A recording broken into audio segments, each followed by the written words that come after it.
Good morning, Internet. Welcome to Roll for Coffee. Do you have your coffee, Hedge? It's not coffee, it's water. I was up really late last night. It counts. I need to heal.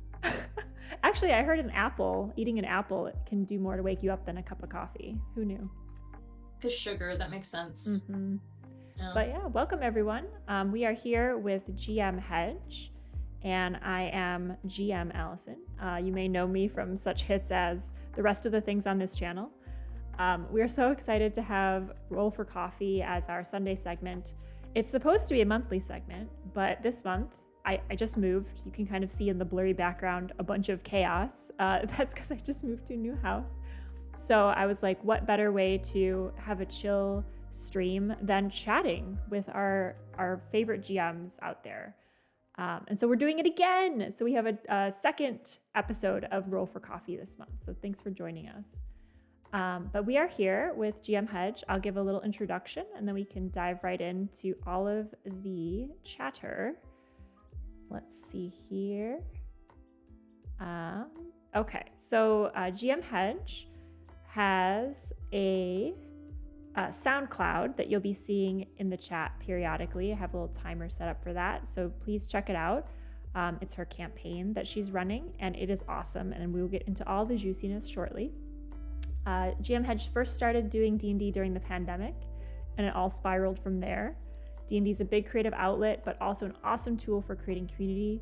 She's been in a crap ton of games on all sorts of platforms, from in-person to Roll20 to video games. She's tried a few other systems, but D&D 5e is still the queen of flexibility and accessibility. She runs a, what is WLW only? Oh, Women Loving Women. Hell yeah. She runs a Women Loving Women only group on Saturday mornings and might be adding a second one soon. She also streams on Twitch with me sometimes. Yes, lovely player in one of our Monster of the Week campaigns. Actually, recurring player in our Monster of the Week campaigns. Keep coming back. She actually, sorry. Yeah, we might see JD in some form. I don't know, like maybe a werewolf JD from like 3,000 years in the future. JD, yeah, be something. But if you're curious about that character, check us out on YouTube at Insight Checked, where you can see our VODs. But yes, the favorite Nat 20 moment from GM Hedge is when her player used a pillow as an improvised weapon and crit, knocking another party member briefly unconscious for flavor, which is amazing. So welcome. I do that in combat. Yeah. Hi. Hi. So yeah, anything else you'd like to say about yourself to introduce yourself and get to know our viewers? Oh man, I hate tooting my own horn so much, but wow, it's so great to be here. I love chatting with you. You're one of my favorite GMs. I love your vivid descriptions and your NPCs that I instantly fall in love with. Thank you. And I can tell you don't like talking about yourself because you started talking about me, which is not what I asked you about. Okay. About myself. Do a lot of things outside of D&D, but focusing more on D&D. I started playing with my brother-in-law. He's introduced me, and then just met a bazillion strangers from the internet, and here we are. Yes. You live very far away from me, and yet... And yet we have created storytelling magic together. Yes, what would my mom think? Probably... I don't know, the world is changing. But yeah, I freaking love D&D, dude. I love D&D so freaking much. It is an amazing place to... It's an exercise in empathy, is what I call it when I'm introducing it to new people, because I think it's like a shitty video game, because there's no video, and the game is very, very slow. But what you're doing is you're stepping into someone else's shoes every single time, or in the case of a DM, you're stepping into like 20 people's shoes and doing like a bazillion different voices. But it's a way to think this person is the same to me in some ways and very different from me in others. And how will I react? I can honestly say it's made me a better person.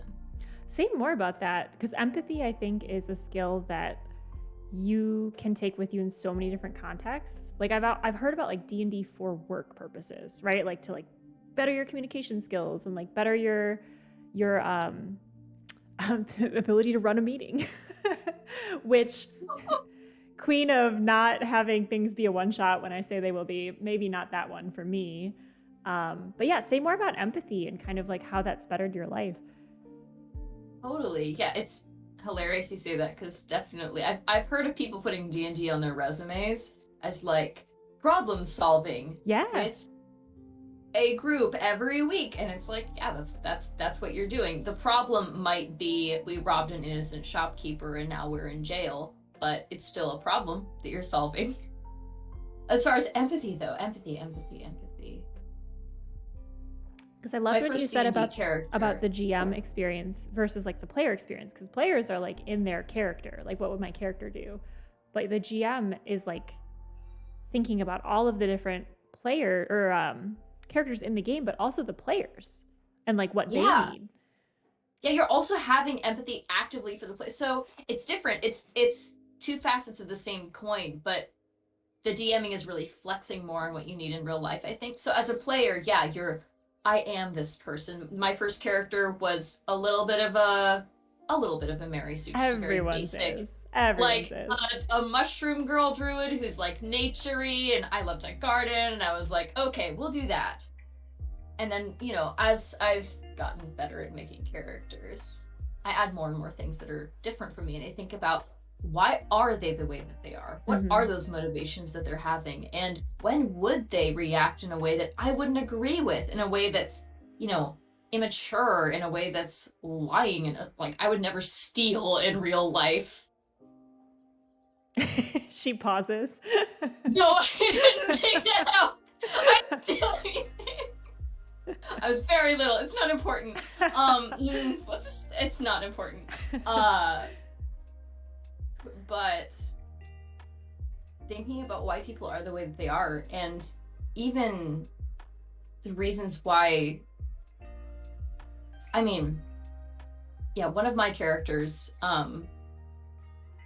is very emotionally closed off, and I am not that. I am very like, I just like, bleh, there's a direct line from my brain to my mouth, clearly. But this character is very closed off emotionally. And for me to think about, wow, why is that? And what are those things that's leading her to do that? And what are the things people around her do that help her get away from that? It's been very interesting for me to be on the other side of that, but as a DM. As a DM, you're thinking about the person who's thinking about that. So it's like, as a player, you know the brain power that goes into being someone you're not and empathizing with them. As a DM, you're thinking, okay, my player is struggling with thinking like this, thinking like XYZ, because my player loves murder hoboing, and we're in a campaign where we're talking a lot, right? And so like you're empathizing with that player. There's like so many layers with a GM. Also, like the player outside of the game has interests and needs. And so as a GM, you almost are like trying to pick up on so many different needs and empathize with them while also running a story that needs to make sense to everybody.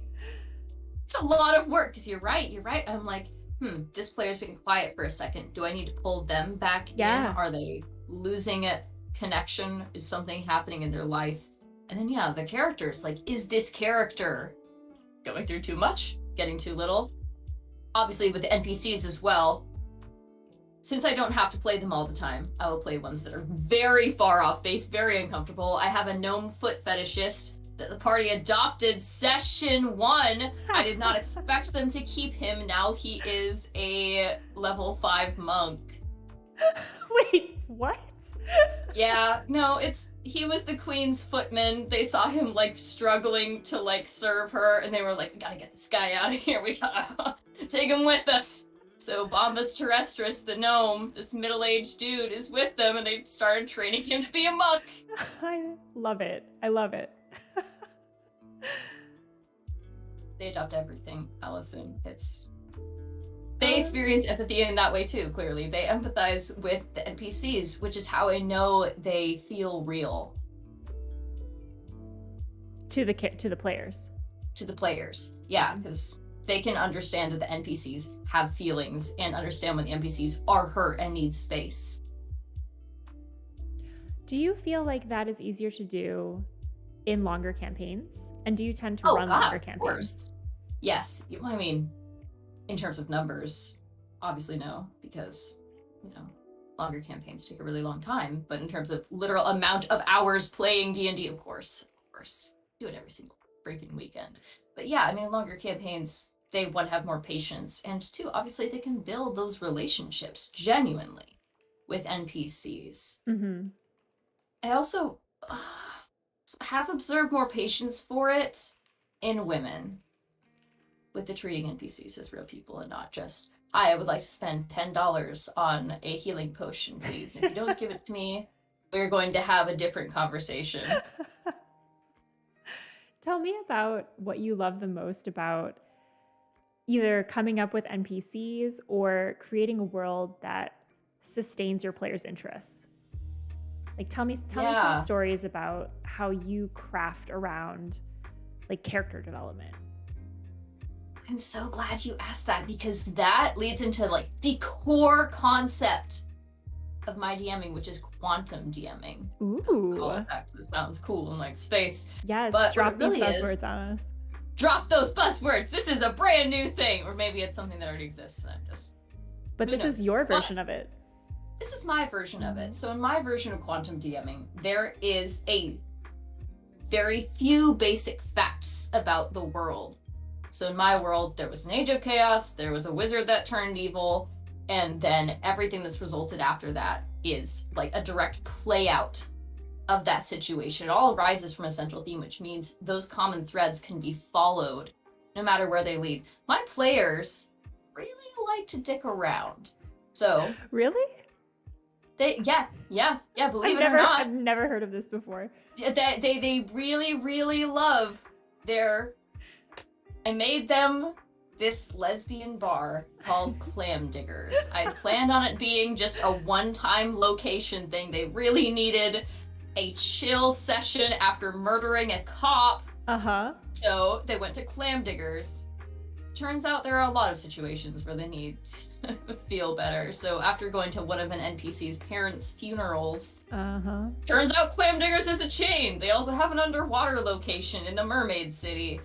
And that's just one of the ways I do it, is that, I don't decide up front, there are Clam Diggers in all of these cities. I don't decide up front, this NPC is in all of these cities. Mm-hmm. I have an idea of, like, some of them, are there. But, I hope my players don't watch this. One of their girlfriends, Lola, completely improvised NPC. She was looking around a bar for a cute girl, and I said, there's a girl with purple hair, latched onto her. I had no backstory for her going into that. And now they're literally traveling it to a different place on the continent just to visit this girl's father, a backstory that I had zero preparation for up front.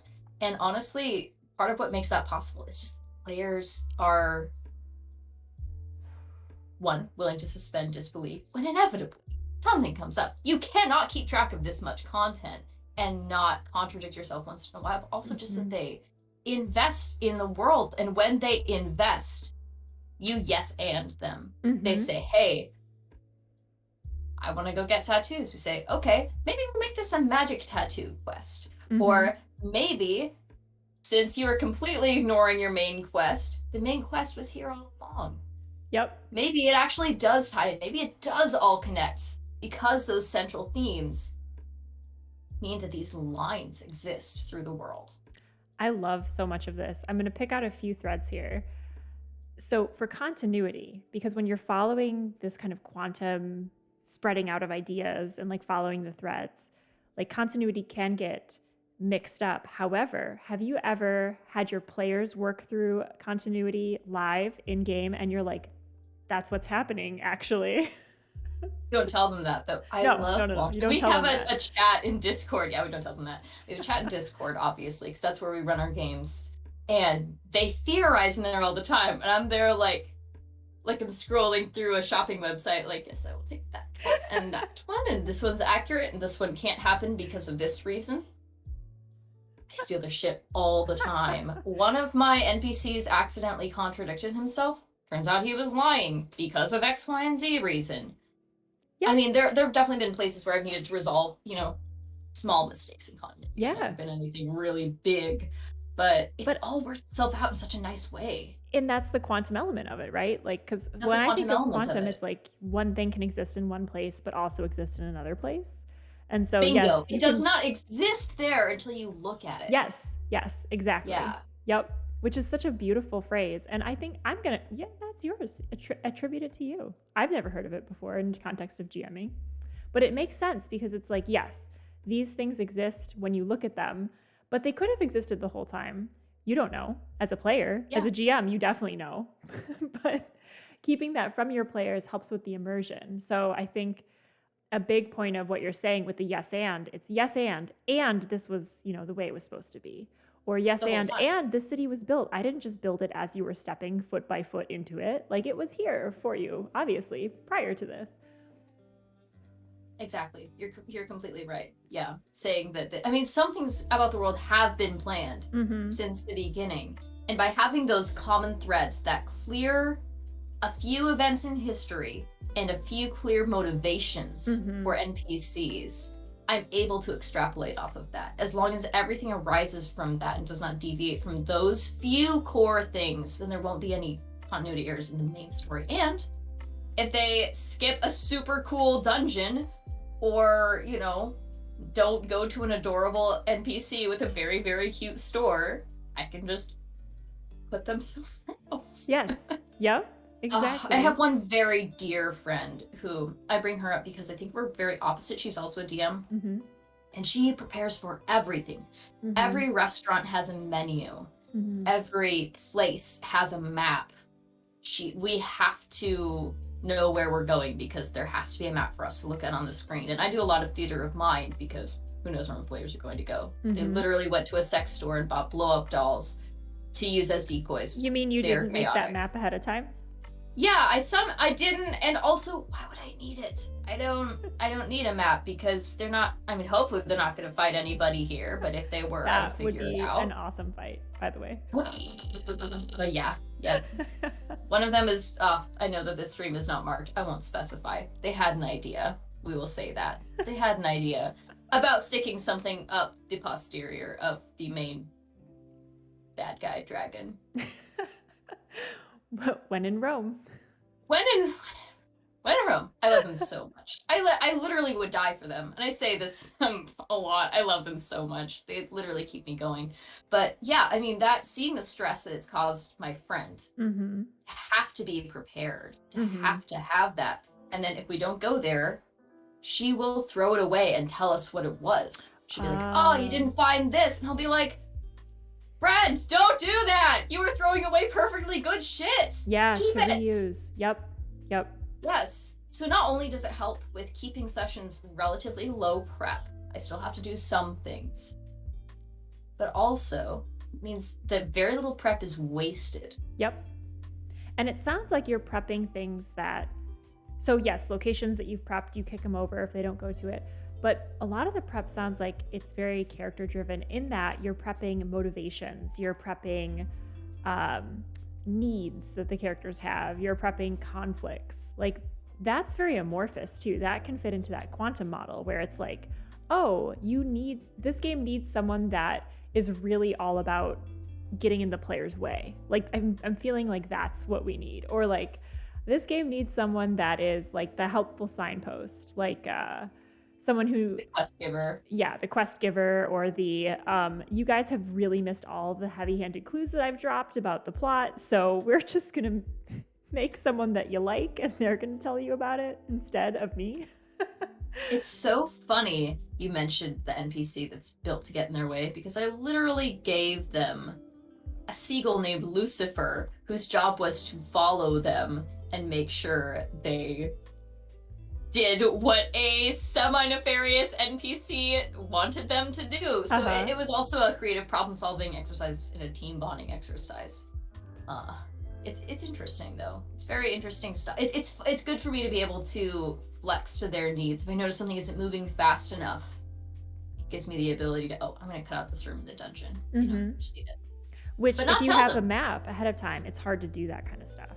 It is. And I do tend to, I mean, obviously I have maps for fights because they love to do creative things so much. But for most, even for some encounters that they just happen to get into, I don't have a map. I rely on theater of mind. You know, they're able, if they're able to read a book, they're able to imagine a fight in their head. Thankfully, in my campaign, we don't fight very much. Had to really, I was like, these guys are actually evil. Every fight I threw at them, they tried to adopt the monster. It took a bunch of gnolls burning down a lesbian homestead for them to intervene. I think that's a big difference between D&D as a younger person and D&D as an older person. And I'm identifying myself as an older person in this context, but you're kind of too wrapped up in the real world and the morality of it sometimes to get away from that. Like, I have this very salient memory of playing Lost Mines of Phandelver. Spoilers for that if you haven't played it yet. But when we're in the cave, I was a player in this original campaign. This was my first D&D experience, by the way. We found a dead person that was, I think, just there to show it was dangerous, I think, in the original adventure. But we had a cleric, and this cleric also first time playthrough, Speak with Dead. We were all like, wow, you can do that. Like, it was such an incredible moment. And we only had, how many questions do you get? Like 3? I'm going to say 3 or 5. 5, some finite amount of questions. So, this is our first experience with this ever. And we're like, maybe we should find out information about the mine and what we're doing in the quest. I think we blew like 4 of those questions on like, do you have loved ones that we need to inform of your passing? Like very like... That's about right, yeah. Like very real questions. And I've always remembered that because it's like, that was an interesting storytelling moment too. It didn't help us further the quest. We kind of blew that spell, but it made our characters feel real in the world. But yeah, I think people who run around fighting everything that they see before they even know what it is, that's just that there's like a level of, there's a level of disbelief there versus like being in the world and trying to adopt a monster that you see. Feels a little bit more real to me. Adopting Boblin the Goblin and sending him to wizard school, is the classic. I don't know why that became a meme, but you're right. It's avoiding video game logic of like, hi, this person is a player. They are a friend. They need to be in your party. Hi, this person's an NPC. You can literally like poke them in the eye and they will not respond. It's not how D&D works. Right. All like you can't walk within 10 feet of a bad guy, and if you crouch in the right way, he just won't see you. That's not gonna happen. So that's interesting. So how do you resolve roles at your table that are players trying to do video game logic type stuff? How does that look for you? How do you help them? Because like if a player's intention is, I do want to crouch right here in the open and just be like, don't look at me, and then they roll like a nat 20 or something. Like, how do you push against video game logic? Yeah, absolutely. Well, I mean, I remind them of what would happen in the real world. I say, okay, so this guy is 10 feet away from you, and then I give them an example. So like the distance from you to your TV, you have no cover. You are in the middle of like a store or, I don't know, a town square, an open space, a camp, just kind of crouching in your armor. Roll to crouch. Okay. We're gonna go, I have a pretty good grasp of the rules, so I'm gonna say, okay, well, based on the rules of cover, sorry, taking the hide action. If they have magic, maybe I'll let them do it. Like if they have a very special magic thing, if they're a freaking arcane trickster rogue and they got like a cumulative 42 on their stealth check because they have like the elven cloak and maybe they have pass without a trace and they're an expert, maybe then. Mm-hmm. But otherwise, I'm reminding them of what would happen actually in the real world. You cannot walk up in the real world to a store and they say, hello, adventurer, and show you the 5 items that are for sale and their prices. That is not what happens. And right after you walk in, they say the exact same thing to the next person. Adventure. Yeah, no, that is not what happens at all. Every person in this world is real, and teaching new people is interesting because you really have to unlearn that with them. Mm-hmm. Help them understand that that's different. Like, actually, you can climb almost any walls. There is no edge of the map. Mm-hmm. D&D is open, and that's part of what makes it so wonderful. Mm-hmm. Is you will never see the map's edge. There are limitations in the world, but largely, yeah, make a tampon and a harpoon into a tampoon gun and shoot a wisdom save reducing potion into a dragon's butthole. The DC is 17. I hope someone clips that. They're, you know what? They're planning to do that and have been planning it since like session 10. We're on like session 45 now. We'll resolve it when it comes. All I know is I had to Google the AC of a dragon's butthole. Great. Very normal. That brings me to the point of I wish I had kept track of all the weird things I've Googled from RPG contexts, because there's so many things that I realize in the moment, I actually have no idea how this works. And I'm in my mid-30s, and yet how, like, in our game, explosives, the creation of explosives and like what is corrosive and like how do flamethrowers work, and one of our players had like a very good grasp on it, and I was like, wow, I never thought about that before. Let me do a quick Google on that. But that brings me to another point. You talked about rules and boundaries in D&D, which I think gives it a nice crunchy kind of gamification element to it. Like D&D does have guardrails set up. Another system, like Powered by the Apocalypse, where you're a magic caster in a game as a player, where you cast magic and you're just like, I want to do random shit, and like the roll works, and it works because that's the mechanic of the game. How does that feel different? I guess I don't know if you've GM'd on that side, but like how does that change the rules of engagement for players when things can happen within context and with guardrails and with like rules as written, and like when things can happen on the success of a roll? Like, how does that feel for you, and what's your preference? That is a great question, Allison. I haven't DM'd a Powered by the Apocalypse system, so you'll have to provide the other half of that question. But it's interesting to see how playing in that system leads me to be more creative with magic. But in D&D, conversely, I do subscribe to the rule of cool. During the Knoll lesbian homestead invading incident, one of the lesbians died and they were very, very sad. So my sorcerer tried to shock the lesbian back to life with shocking grasp, a la whatever that machine is that shocks your heart back to life. Obviously, this should not work. Raw. That is not a resurrection spell. But I let her roll for it, and she rolled well, and I liked it. So it made it happen. And as a result, my player was more creative with her magic. Mm-hmm.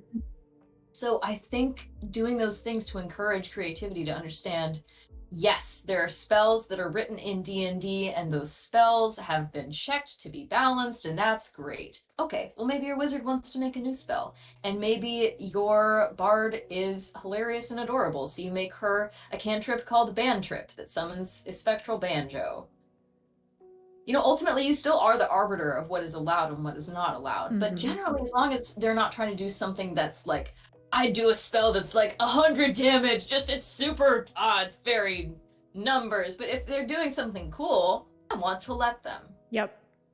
I think a lot of that comes from player experience, because in just remembering my first Minds of Phandelver campaign, I played an artificer for my first character ever, which is a really bad idea for new players. Oh my God. I know.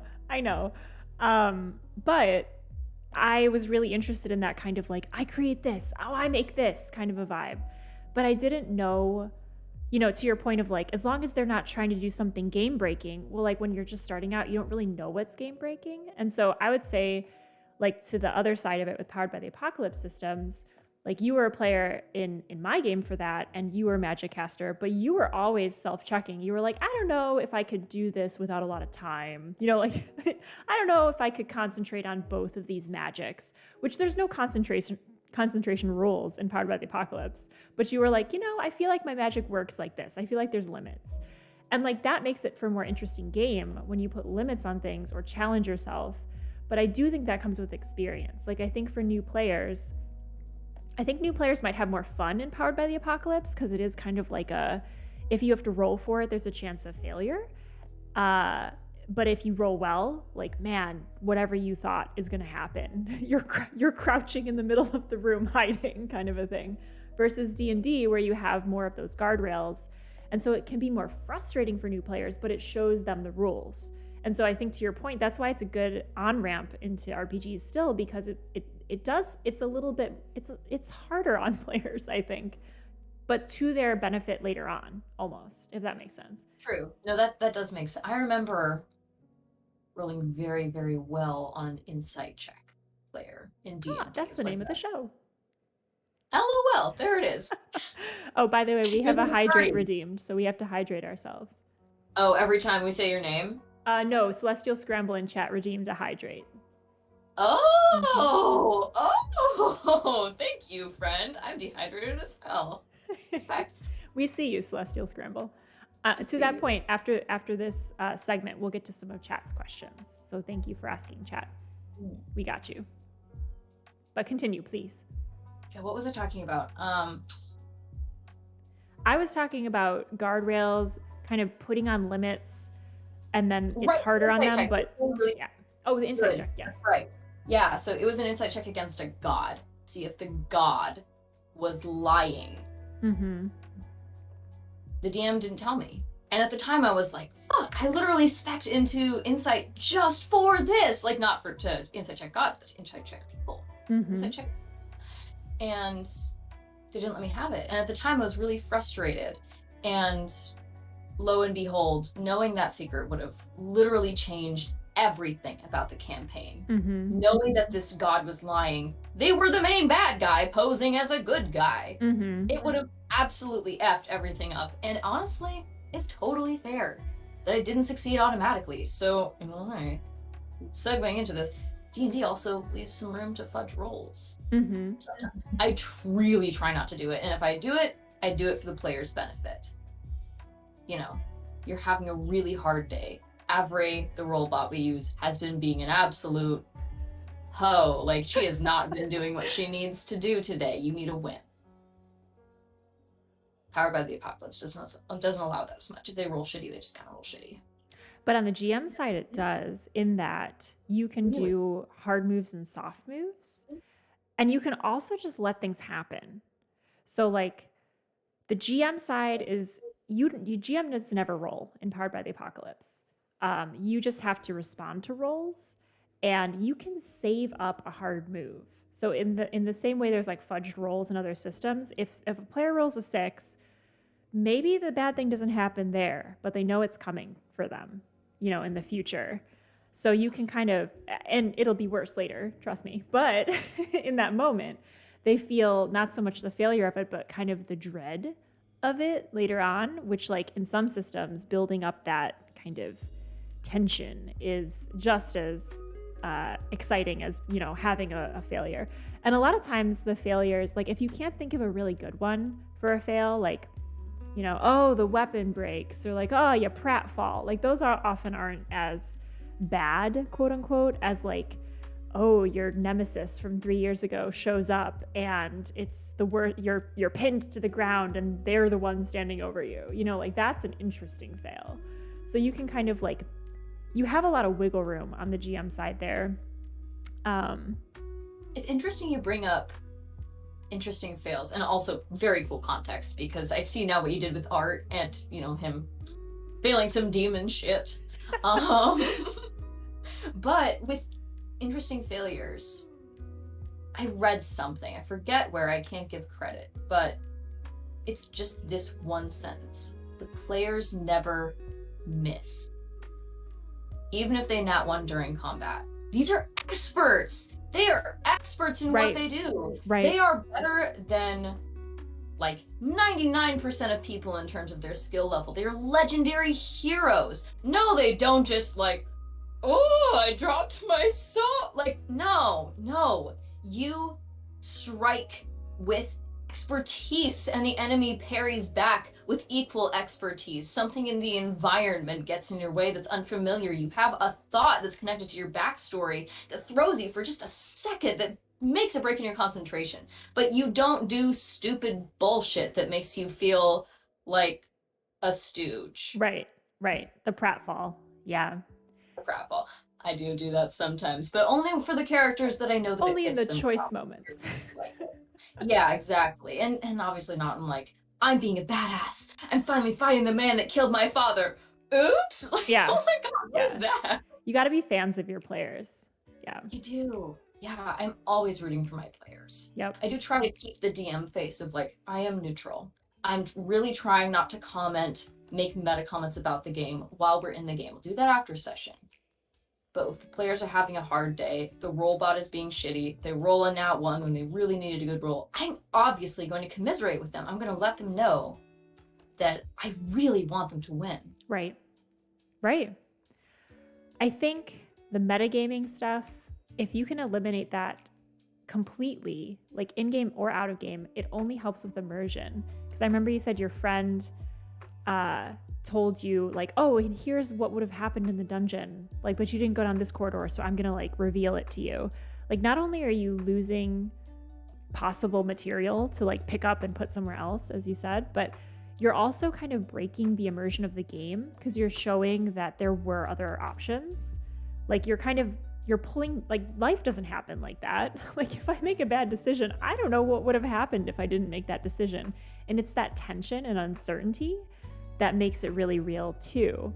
So yeah, I think that that's really smart to just kind of like be the impassive face and behind the screen root for your players, because it helps them feel like there's more at stake in the game.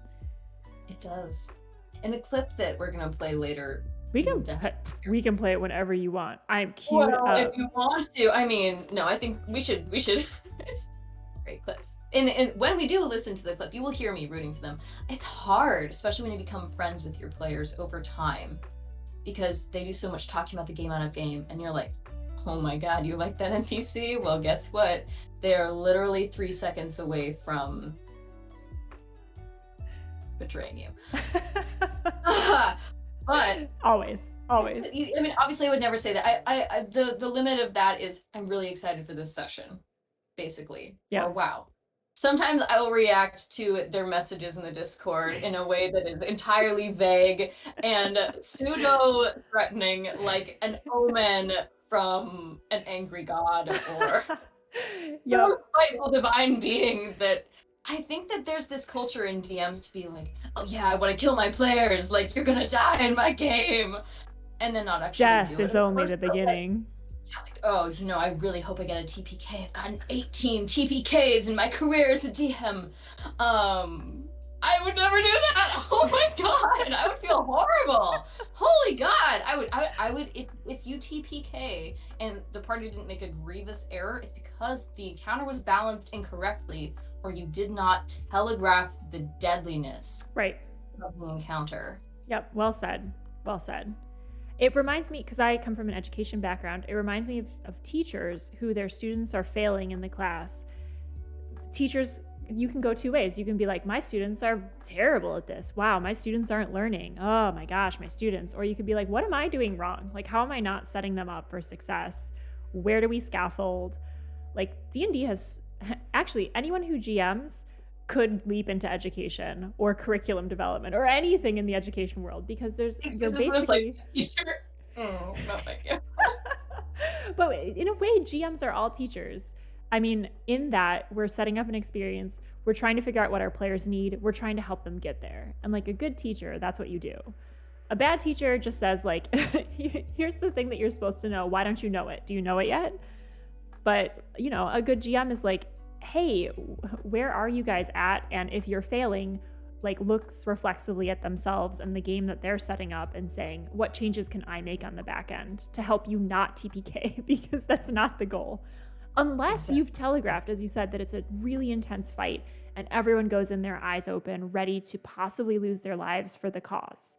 Because that's delicious drama. Like, there should be stakes, but just not surprise stakes of that deadly nature. Exactly. Yeah. Like if they go into, a boss fight, no one wants to die in a non-boss fight, but if they go into a boss fight knowing this is going to be deadly and scary, it's great. But yeah, I mean, players all come into D&D with bad habits, even if they've never played before. And okay, we should probably play the clip soon, because in the clip, one of my players has this very bad habit of, as soon as there's an object, an item, a button, she's like, I'm going to push it, I'm going to pick it up. So lots of bad things have happened to her as a result. Lost her memories to the Raven. She's probably gonna get cursed at some point. I think it's just this feeling of FOMO that like she doesn't want to not be the person who picks it up. She wants it. Or the video game logic too. Or video game logic of like, buttons are there to be pressed. There are no buttons that exist merely for decoration. If it is interactable. Or deadliness. Right, and D&D everything's interactable, so but in the clip, this clip is actually, it could have been a TPK. The party was split, and well, we'll roll the clip, and then I'll give additional context after as needed. Let's roll the clip. And also, I just wanted to highlight from chat, we have Gandhian saying, my job as a DM is to lift players up, then disappear and watch them try to fly. That's beautiful. So being a DM is like being a parent. I love it. I love it. And also, I'm going to go back through chat and pull out some of these questions because I said I would, and then I got distracted by GM Hedge and her amazingness. So we'll go back. We'll get some questions out. But right now, we're going to roll a clip. So we'll pause the lo-fi. So this is a clip from GM Hedge's game. Do you want to set up the clip a little bit? Like, do we need to know context, players, kind of what they're going into? Okay, context for this. This was a really big moment in the campaign. The players killed a cop who was acting extrajudicially. It was pretty justified, and I also have some personal political opinions that maybe not everyone would agree with that would also support those actions. But point aside, he killed a cop and happened to find out that his mom was this person who was making weapons for the city, these really deadly weapons that were, they were guns. For the first time ever, arcane weapons. So they go, oh, cool. We should go sneak into her house and check out her laboratory. So this is what happens when they go do that. Awesome. All right, let's roll the clip. If you can't hear it, let me know. I'm going to pause our jams here. And it's audio only, so you'll see us reacting to the clip on screen. As we have Session 19 highlights, blowing up the most important room we've ever been in. She just jumped in the abyss. I'm so sorry, but I think it's something funky. I think it's like some magical darkness. It could be like it could be like a false curtain of like deception to the entrance to her lab. I've been magnetically drawn to this precipice of the abyss. It's like it's like your visit with the Squid Lady all over again. Yeah, she's pretty brave. She keeps jumping in. Well, I love you guys. I hope I see you again. Yeah. Okay. So as you steel yourself and launch yourself forward into this abyss, expecting not to feel any ground, just to fall infinitely down, down, down, you jump forward and land on top of Blanca and Jesco. Sprawled on the ground. Oh, dude. On just a cobbled stone floor. And all around you, you see a massive laboratory. Little tiny half-finished mechanical bullshit things, scraps of fabric, just all kinds of, it looks like this is her workbench. Yeah. You see something that you truly cannot tell what it is, that has a bunch of pipes and wires and little bits and a switch, and a hose leading out the front. It's really hard to tell. It looks kind of like a modern leaf blower, but with a lot more like steampunky bullshit on it.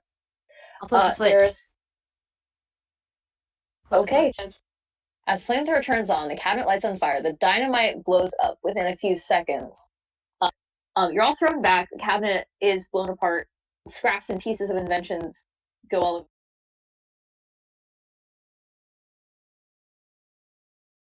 Oh no. Apparently, on SoundCloud, you have to have an account to listen beyond like a minute. Yeah, I know. Okay. Oh no! So Wait, I'm listening to it. I'm listening to it right now, but I don't know how to like. we got to share the it. explosions. We'll cut back to that's it. the important part. Yeah, if you want. we'll cut back to it. We got to the leaf blower that's steampunky and it's exploded. I'll make an account real quick, but feel free to jump in. Yeah, so her lab was obviously hidden at the entrance to the lab with like some illusion magic, zone of force, an alarm spell that they completely ignored. They just completely crossed that silver thread, didn't give a shit. This very dangerous sorceress. They're in hot fucking water. They are in the place where the research into guns is being done, and they approach this cabinet with a bunch of cool inventions. See a button and press the button, and I'd already decided that there would be dynamite in the cabinet. All right, I think I can play it now again. Okay. Wow, you made that count fast. Look at you go. I know. Thanks, Google, for automatically signing me up. All right, here we go. Place a little spring, hits you in the face. Got the flamethrower though, right? You do have, I mean... Are there like combustible things in the nearby? Like, are we gonna blow up? I need all of you to make a dexterity save, please. I can create food and water. I can like try to 30 gallons water on top of this fire right now. I mean, No! Oh no! Esco, fuck! I got Wait, a what? nat one. There's two nat ones. There's two.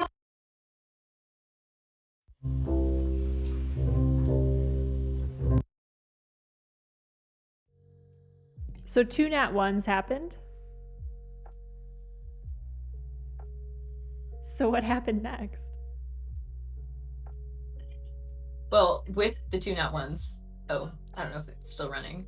No, we finished the clip. Oh, okay, yeah. That was clipped down from like an hour or something. It all sounded more or less continuitous, but it was not. So I skipped all the parts where I calculated damage. They got damage from the explosion of the dynamite, from the glass in the cabinet shattering, from the force damage of being thrown backwards, and then a bunch of fire damage from you're in a room that's on fire. Mm-hmm. I left my boy choking to death from smoke. But essentially, I mean, you hear in the clip where I'm describing this object, and there's this quiet little part where Blanca's like, I flip it, like I touch the switch, and I'm like, all right, okay. You said you were gonna do that, so you do it, and this flamethrower that is inside a wooden cabinet activates and lights everything on fire. And obviously I wasn't gonna kill the other players because of this one person's incredibly poorly thought out choice. But I Is this the player that always touches everything? This is the player that always touches everything. This is the player that always touches. I feel like the rest of the party would give them a very wide berth at this point. I mean, they started after this, giving her some shit when she would just like jump into things. Mm-hmm. But I think I'm gonna have to curse her because like one of the things that I do as a DM is teach my players, right? And if I see them doing things that are bad habits, I try to make them see why that habit is bad, and not in a punitive way, but just in a, hey, if you're constantly touching buttons, you might kill everyone you know. Right. Like just consequences. On top of them. Just as a as a hypothetical, like this is not like real day everyday life where if you touch the wrong button on a microwave, your food will be cooked for 4 minutes instead of 3. This is a flamethrower. I love it. What was the outcome for the player? Yeah, that's a great question. Well, so they tripped the alarm. Belladonna, this very powerful scientist who made the first gun ever, and whose son they murdered and disposed of the body using acid, comes in and finds them.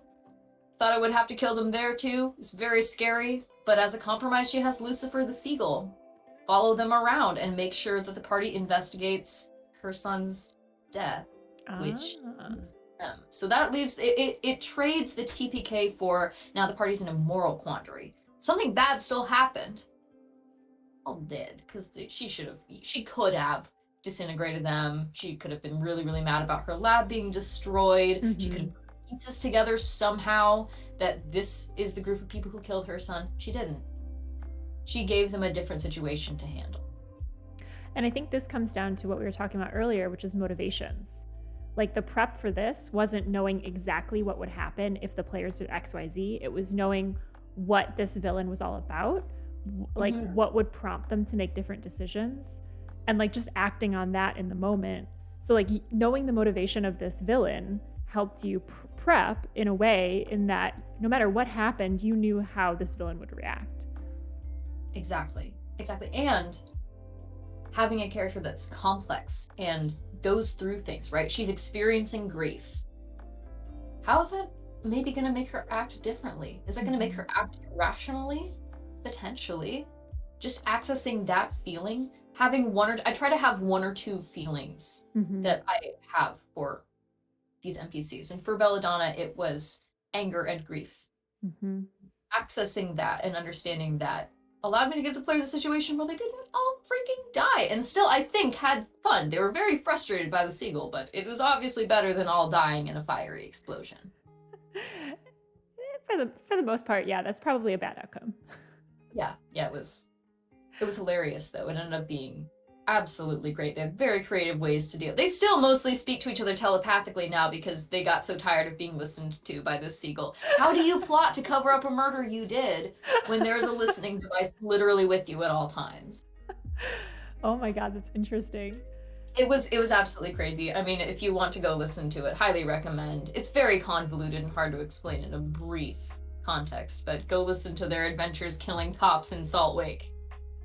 Yes, and I will pop the link in chat. It's actually on a timer. Ooh, let me grab it again. But yes, the SoundCloud is right here. Oh, thanks, Twitch. Oh, well, we'll wait for Stream Elements to pop it back in, but it will be going periodically throughout the stream. I think, let's take a look at chat here. We've got some engagement from chat. Let's see. Chat is sharing some of their. Man, there's been a lot of stuff in chat. Wow, so many cool DMs in chat. Yeah, there's a lot of amazing GMs happening in chat here. I think a thread that I'd like to pull out, because I think this has come up a couple times with our chat here, is the idea of railroading. And I know you had some thoughts on that too. And I wonder if you could touch on that. You wanted to talk about railroading versus bumper cars versus go-karting. And I love the branding on this. And I think this touches on some things that chat has been interested in as well.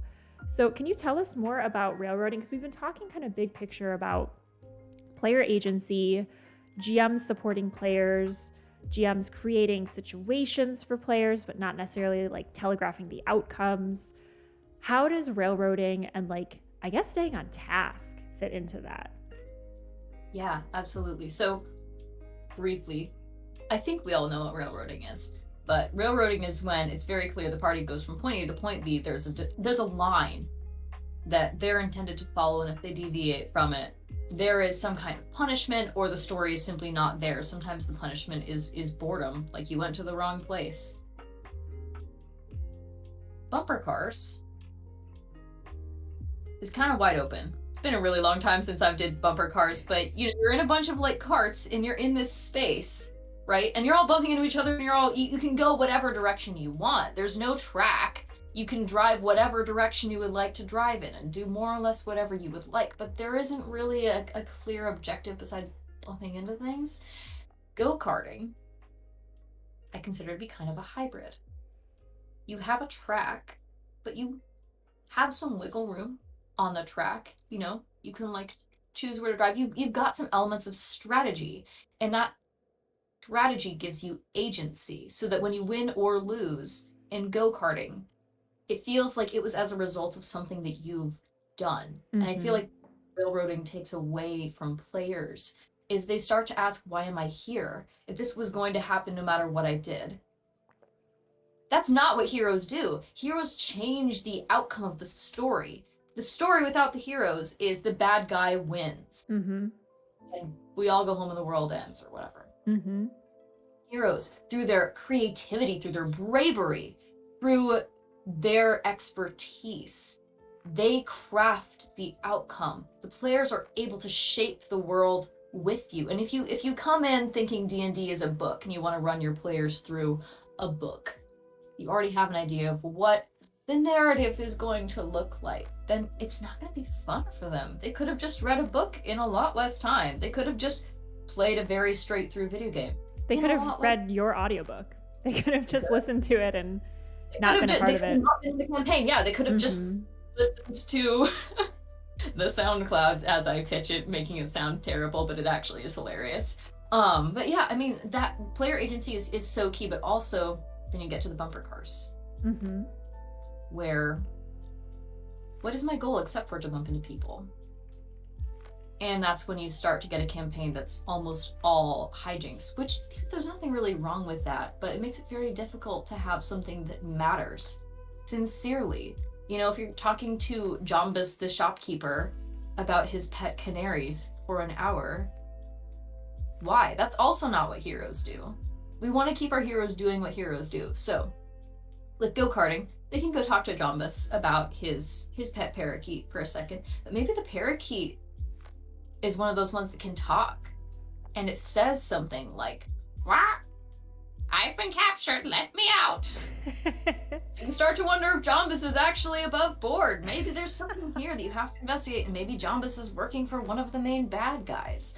So finding those ways to add those little rails to the go-kart track means your players still feel like they have agency. They feel like they're organically discovering the world instead of being lore bombed about everything they have to do and all the kingdoms and all the politics.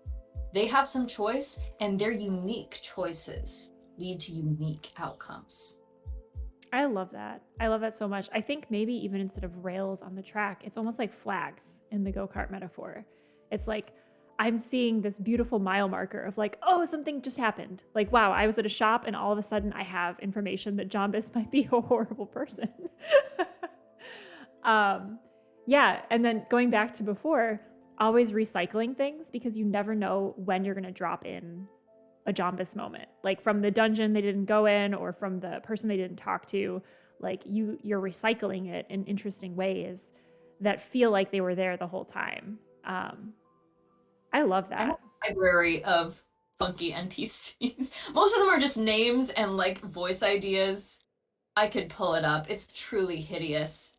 But please give me like your top 5. I would love. No, I'm gonna go it. open up this list because there's some dumb ones like Mike Litterus and stuff like that.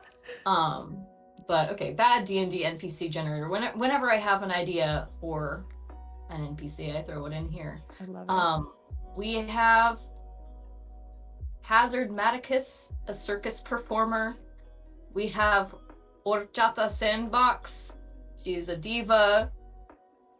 We have, oh god, there's so many of these. How am I supposed to click? We have Person Real Man, a human who persons and is definitely real. Wait, I am super suspicious of that NPC. Right? Yeah, no, suspicious of them. When the party needs an NPC to be suspicious of. We have Patagonia Booster Seat, the eclectic salesman.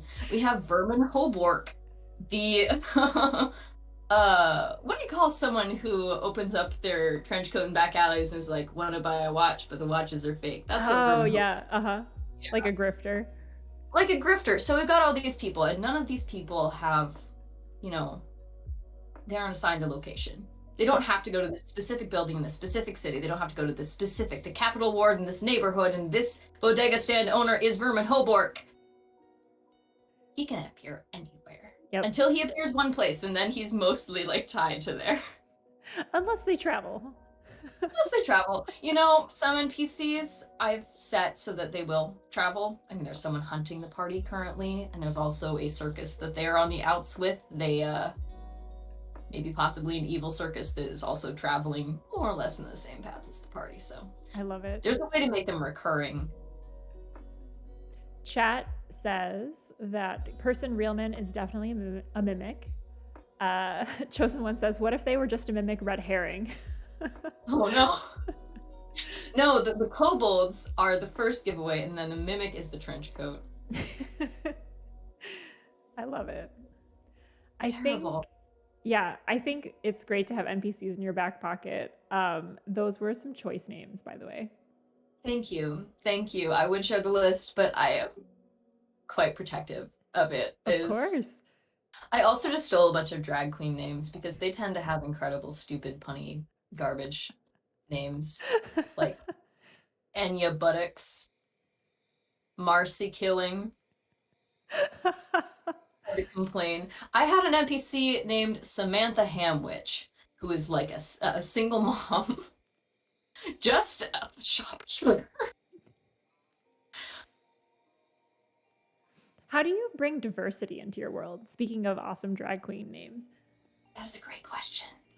Well, LOL. I mean, for my specific game, because it's all women who love women in some format. 90% of my NPCs are gay. There's like very few NPCs that are 100% straight. I do that because it makes me happy, not because it necessarily makes it. Maybe I'm challenging heteronormativity. Maybe I'm trying to craft lesbian stories in a world where very few exist, where most lesbian stories end super sad. Either that or they're She-Ra. She-Ra spoilers, it's amazing. But that's obviously one way I bring diversity. I do struggle with, I mean, obviously fantasy worlds should include people of color, but I really struggle as a white person with, how do I represent this in a way that isn't a fucking dick move? How do I make sure I'm not tapping into stereotypes to represent this? If you've ever played in a Curse of Strahd campaign or DM'd Curse of Strahd, you'll know that there is, I forget what they're called, it's been a minute, like a group that's supposed to be analogous to gypsies. Mm-hmm. And apparently there were some things with that. It's something that we always have to be aware of, that, yes, this is a fantasy setting, but are you treating racialized traits as fantasy elements?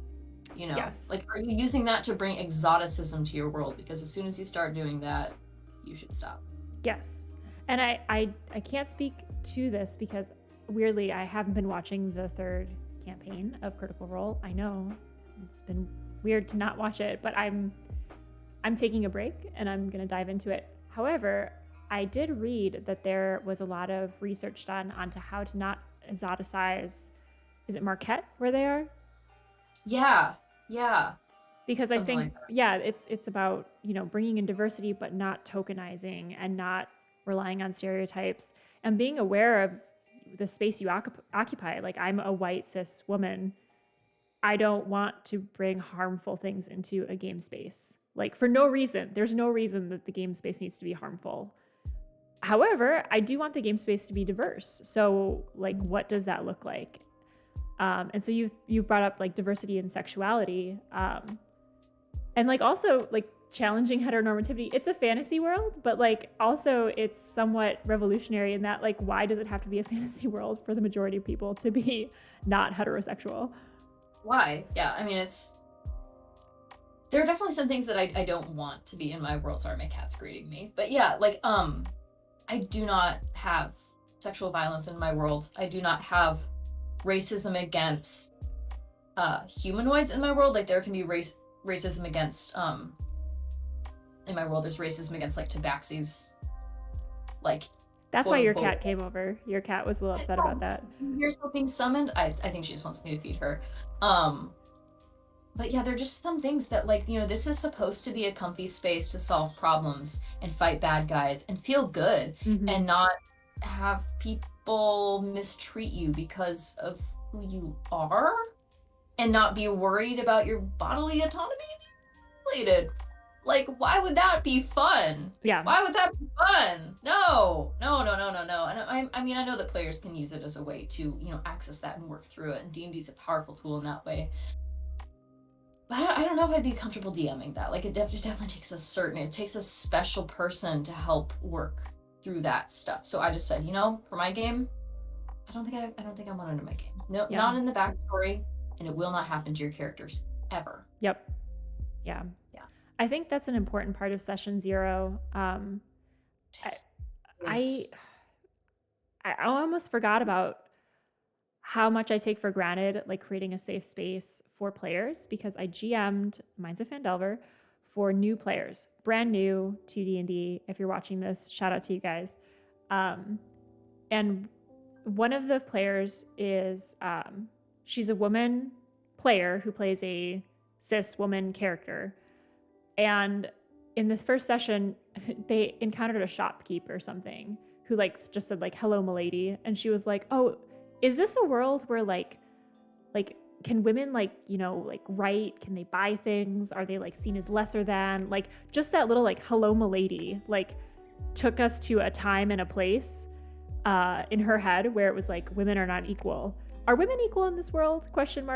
And so it was just like, we had like a conversation about tone and, like themes and all of this, but just like, that's the most important part of world building almost, is like, what kind of a world is my character operating in?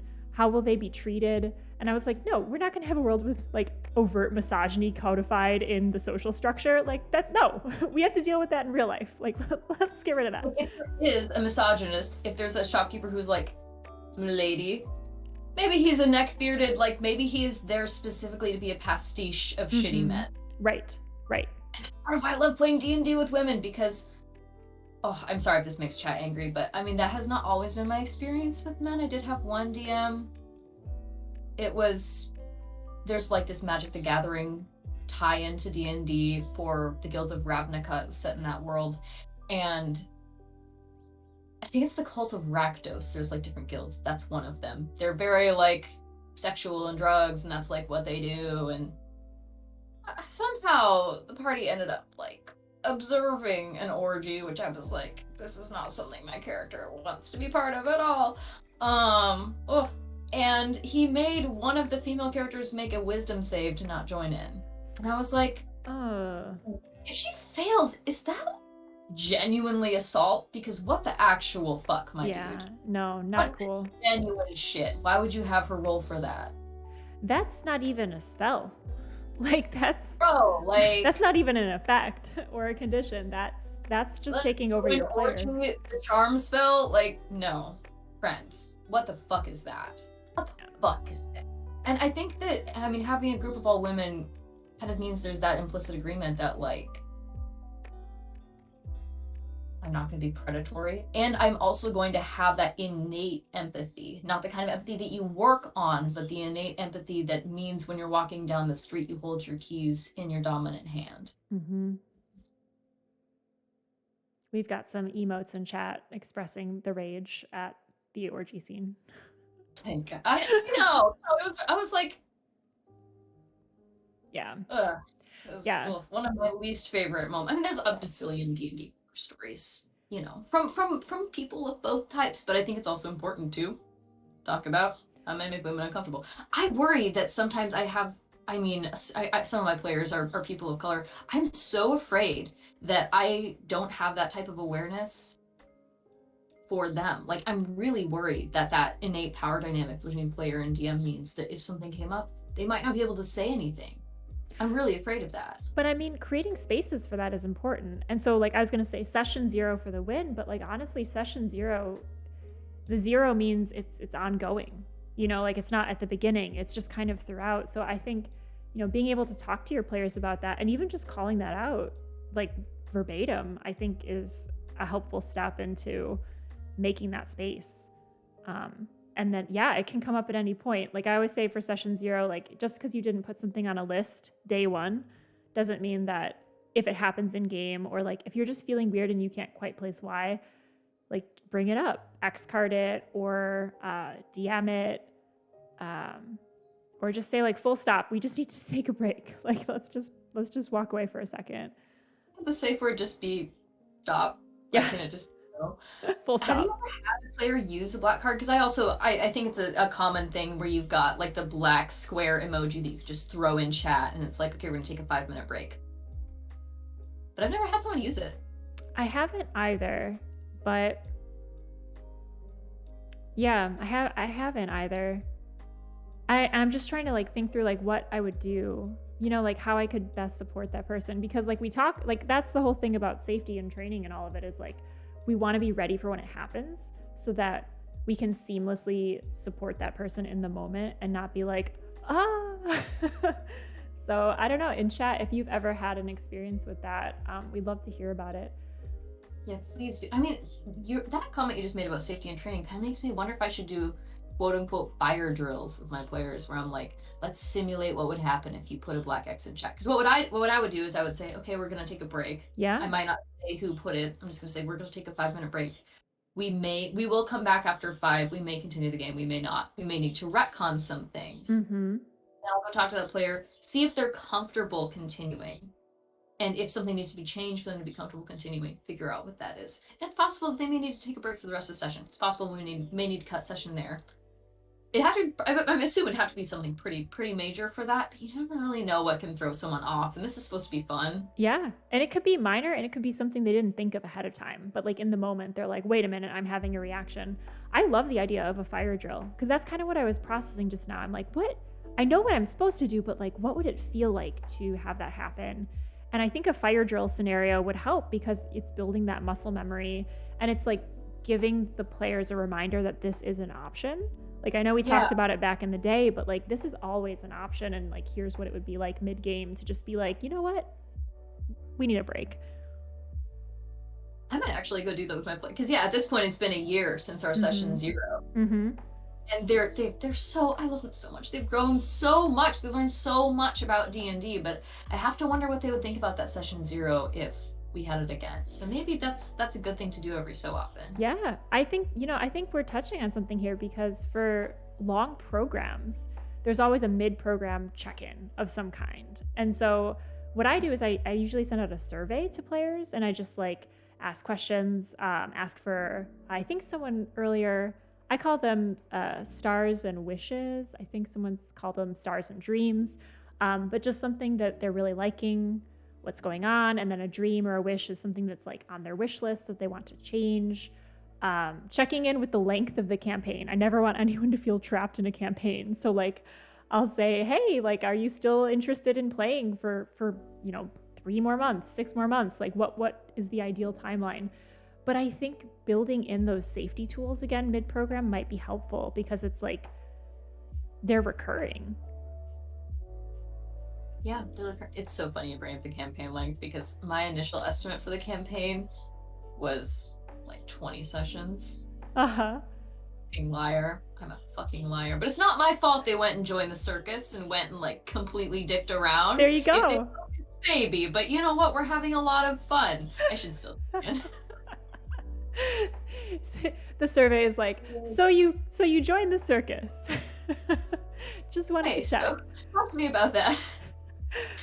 Oh, I love them so much. I'm really happy they're making the campaign theirs. That is all I could ever possibly ask for. And I don't know if I could ever run a campaign in the same world, because I think I would, like, that quantum DMing, I don't think would work anymore. You know, I've already made choices about the world based on these women, based on their interests. I put a bunch of buff female bartenders around. I put a bunch of I put a bunch of lesbians around. You know, what happens if I DM for straight people? They'll be like, why are all these people gay? Where's a single woman I can date?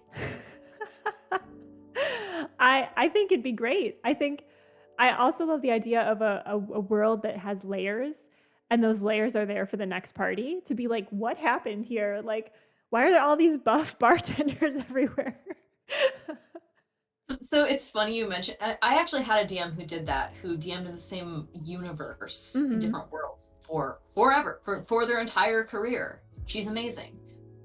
And it was interesting to see the changes that other parties were able to cause in the world. The lore ended up really getting hefty. Very difficult to even set foot in the world and still know things about it. But it's been interesting for me I just recently added a new player to my party. She's fantastic.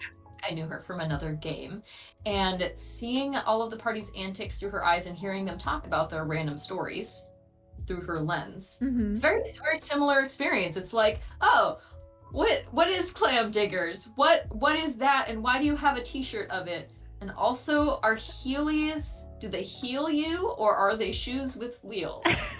And what's the answer to that? The answer is their shoes with wheels, but not to spoil anything. Maybe they'll heal them in the future. There you go. Then you just got to go fast enough, build up enough momentum. Yeah, shoes with healing. Yeah. So I want to pop in a question from chat. We have... Oh, chat, scroll. Here we go. So Gandhian asks, do you scale the DC? This is from a little while back, but do you... Oh, also, before we do this, hold on. Gandhian also shared a resource more recently. Monte Cook Games made a fantastic and free set of documents for safety and consent while playing TTRPGs. So I just wanted to call that out. Have everybody take a look at that. And they also asked earlier, do you scale the DCs of checks the party encounters as they level up? Or do you keep the DCs very static to allow for the players having focused training to breeze past challenges that would be a hindrance for the more common folk? It's a great question. I think there's nothing more fun than having the party come back to an encounter they did when they were really low level, like the goblin bandits they struggled with, and just fucking annihilating them, like giving them the chance to see how far they've come. So fucking no, I don't scale. Like, no, this lock isn't harder to pick just because it's harder. But at the same time, the players are doing harder things than they were. They're not fighting goblins. They're fighting a CR-21 Kraken, and one of them is going to die. Things that they do get a lot harder. Mm-hmm. And as that gets harder, as they get more heroic, the DCs will also increase. Maybe they're not insight checking a commoner, maybe they're insight checking a queen or a god. But it's still important to remind them that their power has grown substantially. Give them those let's see how far we've come moment. I love that. I think a fun way to play with that too is to maybe come back to the lock that you picked when it was really hard at level 1. But just for fun, they've installed 3 more locks now because whoever picked it last time was really good and got in. So now there's like 3 extra ones. Or just showing how the world responds to them. So like in a way you can make it harder, but like in context of the narrative versus just like this same lock is harder to pick still. You gave me so many ideas just now. I won't even go into the details. No, let's hear one. Well, they brought a giant fish head into the palace first session because they really wasn't prepared for that, and the guards weren't prepared for that because I wasn't prepared, so they didn't like stop them. But now I assume the palace is going to have a no fish heads sign. Yes, that's the kind of DC scaling that works. It's not so much like things are hard still, even though you're level 20. It's like the world is onto you, man. Like the world is onto your hijinks. You really persuade people. You can't just annoy them into submission. They literally just farted as loud as they could to skip. I don't even have a recording of that session because I started using Craig. Big shout out to Craig, by the way. Favorite recording tool ever. Using Craig to record sessions like session 8. Honestly, that's kind of good because in the beginning I didn't have a very clear idea of where they wanted to go with the campaign. So kind of a gift to me. Still my notes. Sorry, I got distracted because my husband just came in here with the coffee pot. And I've just been begging him via text message for like an hour, like, I need a refill. But thank you.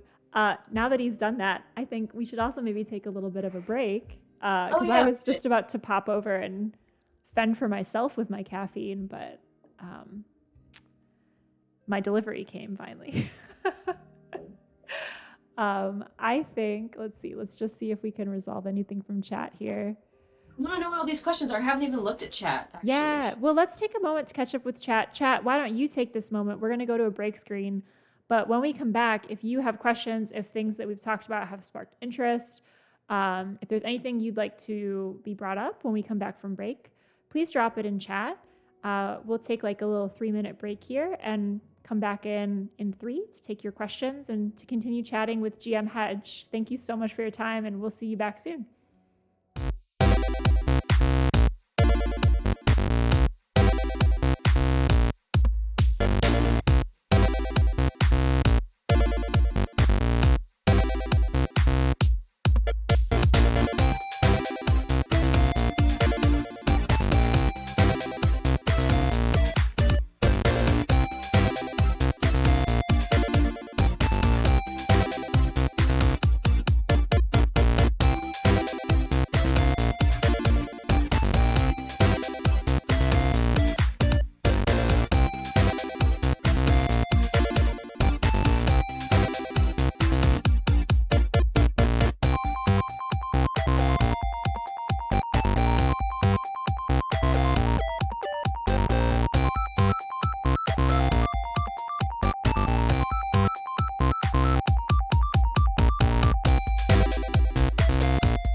Hello again, Internet. We are back with GM Hedge here, having an amazing conversation about life, love, TTRPGs, everything in between. I just wanted to shout out my husband, who apparently was outside shoveling snow this entire time as I was texting him about coffee. So cheers to you. Thanks for shoveling. We are back here with your questions, just shooting the shit about RPGs. We've had some great conversations so far, loving catching up with chat. And yeah, let's kick it off with a question from chat. So Gandhian asks, is there anything in particular you do when starting a new table with people you don't know very well?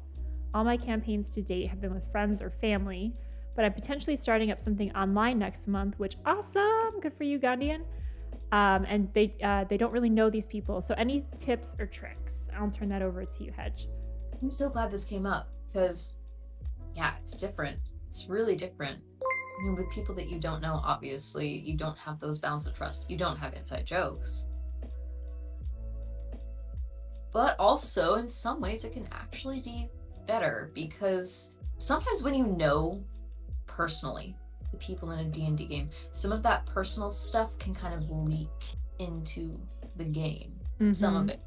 If that person's having a bad day, they've let you know they're having a bad day, they're less likely to hide the fact they're having a bad day, and that might take them a little bit out of character. Maybe their character ends up having a bad day in character. It's not always great.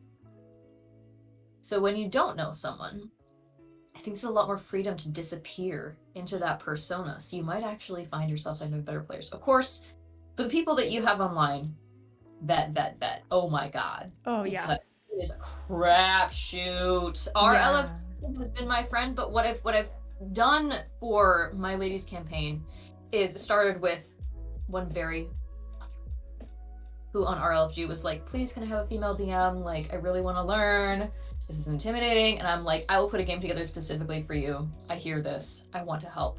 So I put out my own ask on RLFG and screened people.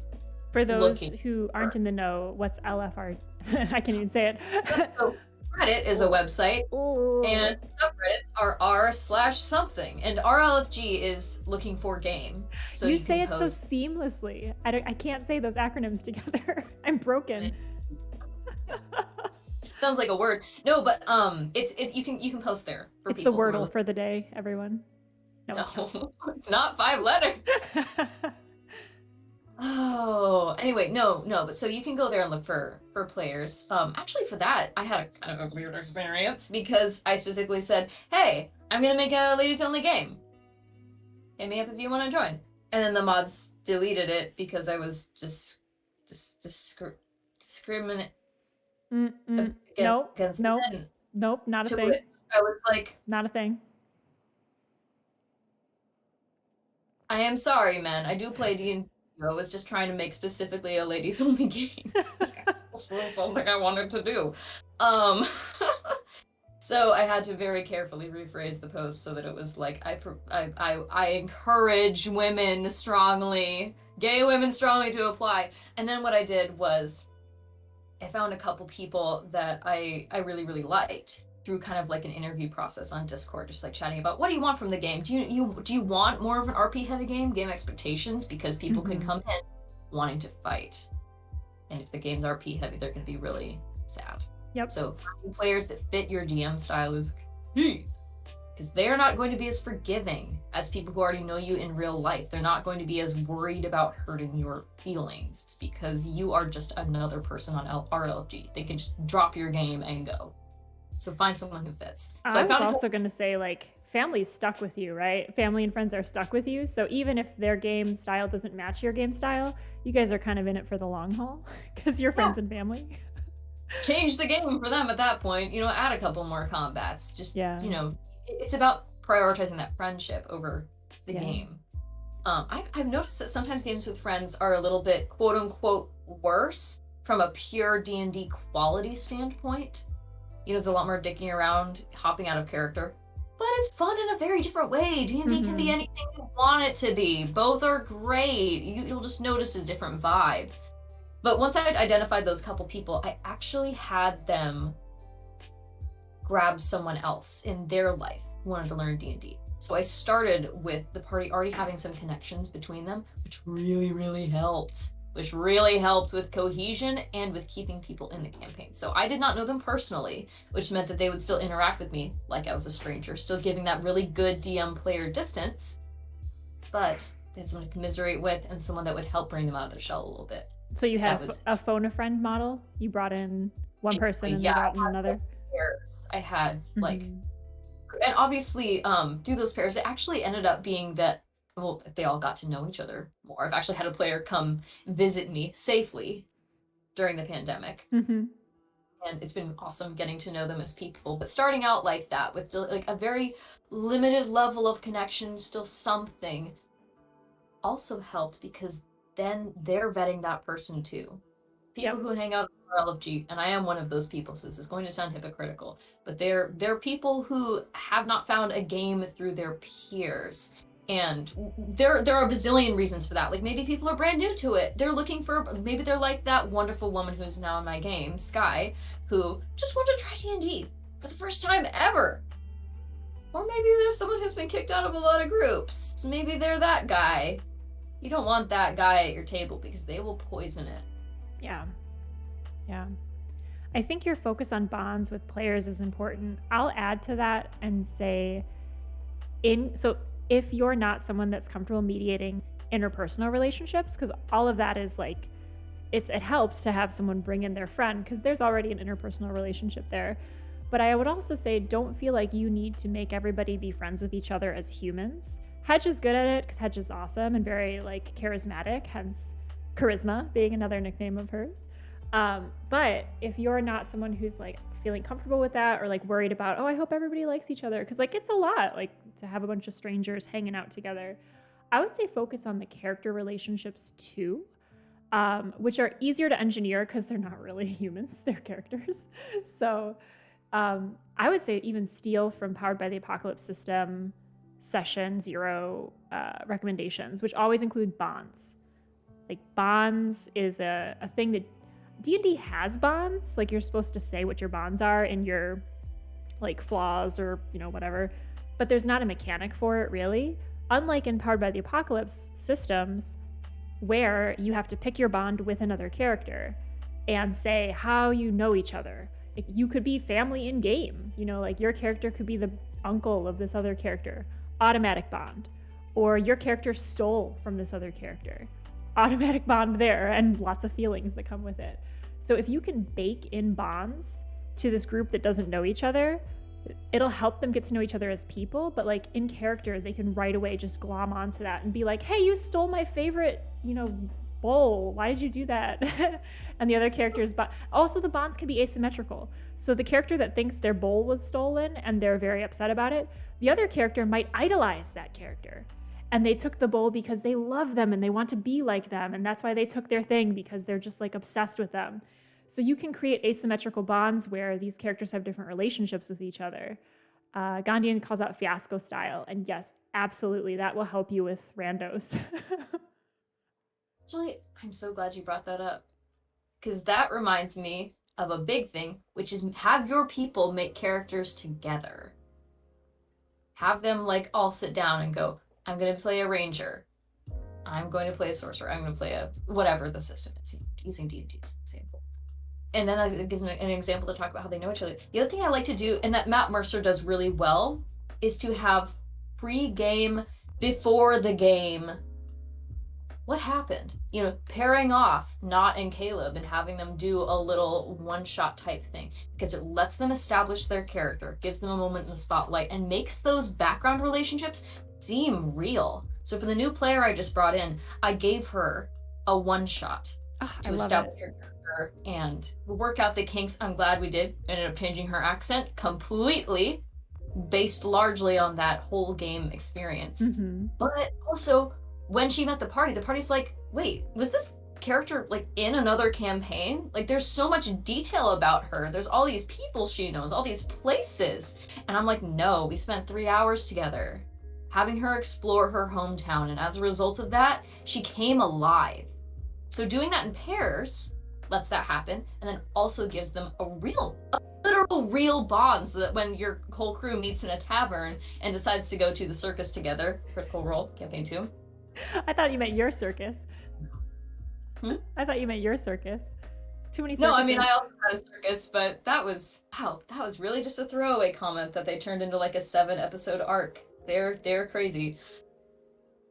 But yeah, that backstory is... Matt Mercer does so many things well. There's some things that he does that I don't do. And sometimes that's like a choice. And then there's a bazillion things that he does amazingly well. I don't know if you've seen Exandria Unlimited, Allison. I saw a little bit of it. I think I saw the first half of it. I didn't really watch. But what I heard about it is that DM's style was a lot more like okay with hygiene, and like it was different from Matt's, and you know that obviously set some people off, which is why I heard about it. It was really rule of cool, yeah. Which there were cool things happening. So I mean, it's hard to not have that when your table is like a bunch of chaos monkeys doing cool stuff. Right, but I mean, I mention her in particular because she really demonstrates how you can be an amazing fucking DM in a way that's different from Matt Mercer. Like, genuinely, there's just like different flavors. There are some things that he like objectively does well, like letting every player in the campaign do things they enjoy, like letting Liam's characters talk to a bunch of people every night. He loves to have like end of the day campfire conversations with people. Sam loves to be the class clown, loves to make jokes, loves to do hijinks, loves to shit in character. So he lets all of that happen, but he's known them for a really long time. Yeah. So he's been able to build that rhythm, and doing that organically with strangers is a lot harder. I think, though, your point about having the little mini campaign or even one shot ahead of time, it's that I think the reason those things work, because yeah, he creates the space for it, but the players also have those bonds and the characters also have those bonds. So what you said about creating those one-shot opportunities like pre-campaign to like flex your muscles and bond with another character, that's so cool. I've never done that myself. Like, I've wanted to, so I'm really interested that you did it, and I would love to pick your brain on it because I think it's best practice. I mean, like, here's the other thing is, man, it's like those signs that say I would rather be fishing. I would rather be playing RPGs. Like, RPGs take up so much time. I wish I had more time for them. Because it's like, yes, all of the sit-down prep, I would love to have like a one-shot pre-campaign. I would love to have a check-in. Like, all of this takes time, but it's worth it. Like, it's worth it because it makes the experience so much richer. Would you do that for all of your campaigns, do you think, now that you've done it? Oh, 100%. I mean, for starting a new campaign from scratch, I would definitely do it in pairs. And for that new player I brought in, so Semya, she's a Beastmaster Ranger, which means she has a beast companion she can speak to. A la Disney princesses, you know, they always have another creature with them that they can bounce ideas off of, right? Yep. Usually through a cute glance as a response, like, ooh, like ruffle the feathers and big eyes. Oh, I'm scared too, but you get to be that thing that lets them be a foil. So I mean, having it be multiple people, one, gives them kind of like a little padding just in case they can't quite think of what it is, but also it lets them build those bonds outside of the stream so that when it comes in, or outside of the game, when they come in, then they feel more real, and her bond with her Beastmaster dragon, her brother, feels a lot more real as a result of that. Feels like they actually did grow up together. So 100%, I mean, I would record it. Matt doesn't, I don't know, I mean, maybe he does record it, just doesn't post it. Or maybe they exist and I'm just like not a very good Critical Role fan. But to my knowledge, that's not public. I like having things recorded. I'm not like a big streamer or anything. I'm not like trying to be famous or anything like that. It's really just for my own personal records. If other people want to listen, great. So I would 100% record those one time before the campaign things so I can reference them later. And because they're delightful, it's humanity in action. I mean, how beautiful is that to see it from the very beginning? It's incredible. Even if, you know, so Semya's voice in the beginning is not Russian and now her voice is Russian. What am I, a cop? Like, that's fine. Continuity police. Continuity police. And that's why Matt does that, is to give his players a second to step into character before they have to perform, to be literal voice actors, which my players are not. They're just women who are very, very wonderful, and I love them so much, but they're not that. They're not professional. This is not the NFL. But to your point, there's a lot of beauty in it, and like we're not doing this to be famous. We're doing this to have community. That's why I love like there's like a TTRPG family hashtag and there's like a TTRPG community hashtag. I love that because it's like we are all in the business of communal storytelling, and like what more of a beautiful thing than to share each other's stories. Like here's the story our group is telling. What story are you guys telling? How are you telling it? And like connecting the threads, not literally in the narrative, but of just like best practices and building this kind of world together as storytellers, because like there's nothing more human than telling stories. It's like the oldest thing we've done as humans. Sit around the fire, Caleb style, and talk to each other and like build each other's narratives, like build each other's collective histories. Like honestly, I think that's why TTRPGs are so satisfying, is because there's something primal in it. It's like this is the oldest thing we've ever done as people. Honestly. It is. It really is. Yeah, it's that gathering and that connecting and that creating as well. I mean, there's also something very visceral about D&D that I think we don't get in our everyday lives. I work on a computer and I play on a computer and I garden. You know, I'm not like a hermit, but still. It's not like I'm in the fields like swinging a scythe, cutting grass 8 hours a day. I don't want to do that anyway. But it's not physical. There's no, it's not connected in that way. Mm-hmm. And when I can empathize with a character so much that I feel almost like I'm in their body, like I have that vivid description of the ache in my arms when I swing my sword and the way my arm shakes when that sword hits something. I feel something that I could have never felt. That's incredible. Mm-hmm. That's an incredible gift. As a GM too, collecting in your own life those descriptions to share with players, whether it's a literal list or it's just kind of logged in the back of your mind. But like I'm thinking of the movie Amelie, where she like puts her hand into like the pile of beans and like feels that feeling, or like the little pleasures that she has at the marketplace, the sounds, the smells, like, and this is also going into just writing in general, but there's something different about having that description and then being able to bring that to the table and have other people build on it, especially in Powered by the Apocalypse systems, where it's like, here's what it looks like. And then another player's like, oh, and could it also look like this? Yes. And, like, what are we looking at right now? What does it smell like? What does it feel like? But yeah, to go through life and just have like a sound. I'm very sound oriented in life. So I hear things out in the world. Like we have like a train that goes by us now. And I'm like, oh, that screeching of the rails. Like that's gotta be in a game somewhere. Like that sound just like shakes my bones. Like what does that sound like? And what game is that going in? Totally, like stealing things that happen in your real life and putting them into words. Translating those feelings into words and then the words back into feelings for your players. Like it is communication. That is communication. I mean, I don't know about you, but I also notice myself, like, in my daily life, when I'm doing stuff, sometimes I will narrate what I'm doing as though I am, like, I'll like, practice. It's like, okay, this feels soft. Can I be more descriptive than that? You know what I mean? Like, it's soft in a furry way. It's soft in a, like, fuzzy way. What does that feel like? Is it smooth? Is it cold? Is it warm? Does it have a scent? Does it remind me of something? All of these things make these vivid descriptions that still leave room for players to interpret them based on what they're thinking in their head. Lets them build that movie. Yep. And that's why diversity is important too, because everyone's movie is different. And like my lived experiences they only stretch so far. But if the players at the table are diverse, their experiences are all different from mine. And that's how we build this big, beautiful world, and not this like monochromatic, narrow world of just my head. It's like all of our heads together creating this space. Bingo, exactly. And honestly, D&D also helps create a diversity of the self, where I can never really fully experience what it's like to grow up as a single child, as a very basic example. but I can imagine it. I can try to get into that shoes, and I can at least get closer, and that's all we can ever ask of each other, is to try to understand what someone else feels like. Bringing it back to the top, where D&D is an exercise in empathy. That's what that means.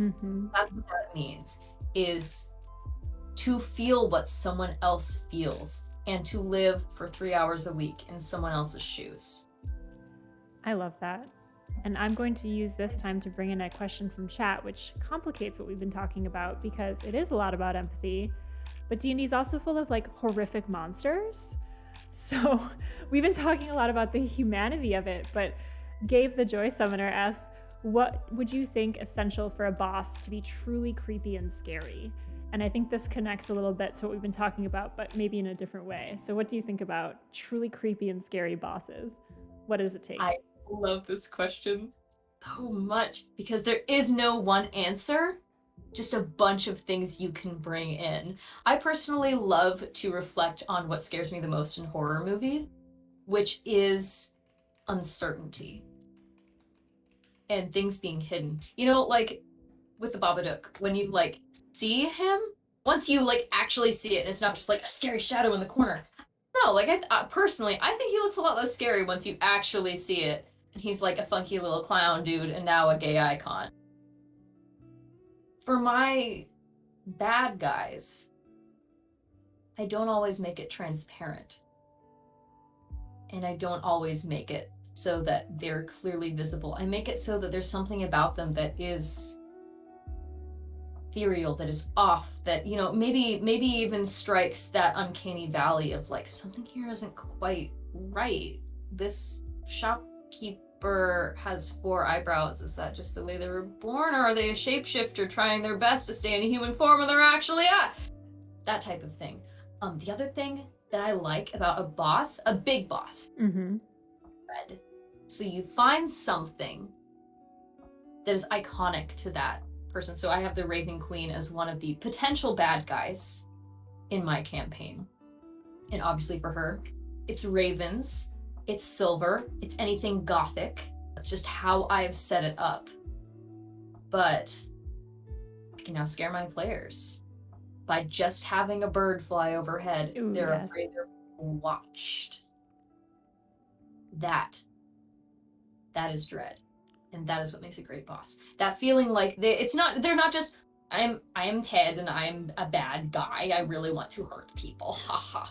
No, they're someone who genuinely believes they're doing the right thing, and they will stop at nothing. They will break rules. They will do anything it takes. They will do things the players never expect. They will surprise the players.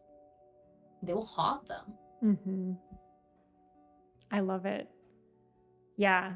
I mean, I don't love it. I hate it, but I love it. No, right? Oh, another thing, actually, one of my very dear DM friends, I think we all talk. I think there's like some weird hidden social network for DMs, possibly. But is that true, chat? Do we all know you? I wish. I mean, I'd love to know all of the people in chat. You have such good thoughts. But one thing is, I mean, for bosses, it's like, how do you have the players fight them? And then, you know, sometimes the boss needs to escape. Sometimes they're supposed to not be the final bad guy. I think Matt had something like that happen in one of his campaigns where he didn't really expect the bad guy to get killed, but the rolls of the dice meant they died. Do you really want to risk that? Do you really want to throw a party of level 3 adventurers up against the boss they will have to fight at level 20? The answer is no. So henchman is the answer. Like every mini boss that you fight throughout the campaign, oh, he's actually working for this guy. This guy's actually part of an organization, which is actually part of a global network of people hell-bent on taking down the world governments and destroying the environment or something like that. Like, it all gets bigger, and that's kind of how you let the campaign scale. So as you tie in those mini-bosses to the big bosses, that's part of also how you build, no, this person is a really big deal. Fighting this person is a legendary thing to do, something that only heroes can do, and everything you've done up to this point, even if it was the hijinks with Jombus the shopkeeper, have led Jombus! Right. Jombus! A lot of dumb NPCs in my game. But you see the point. Yes, I agree with you. I think setting a breadcrumb trail to terror is delightful.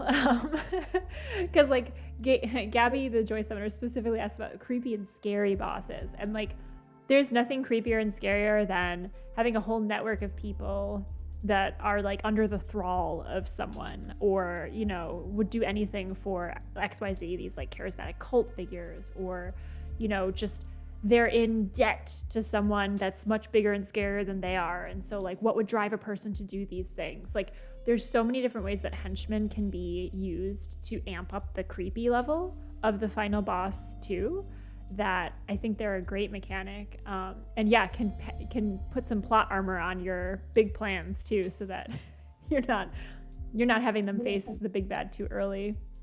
But hinting at it is great. What's that?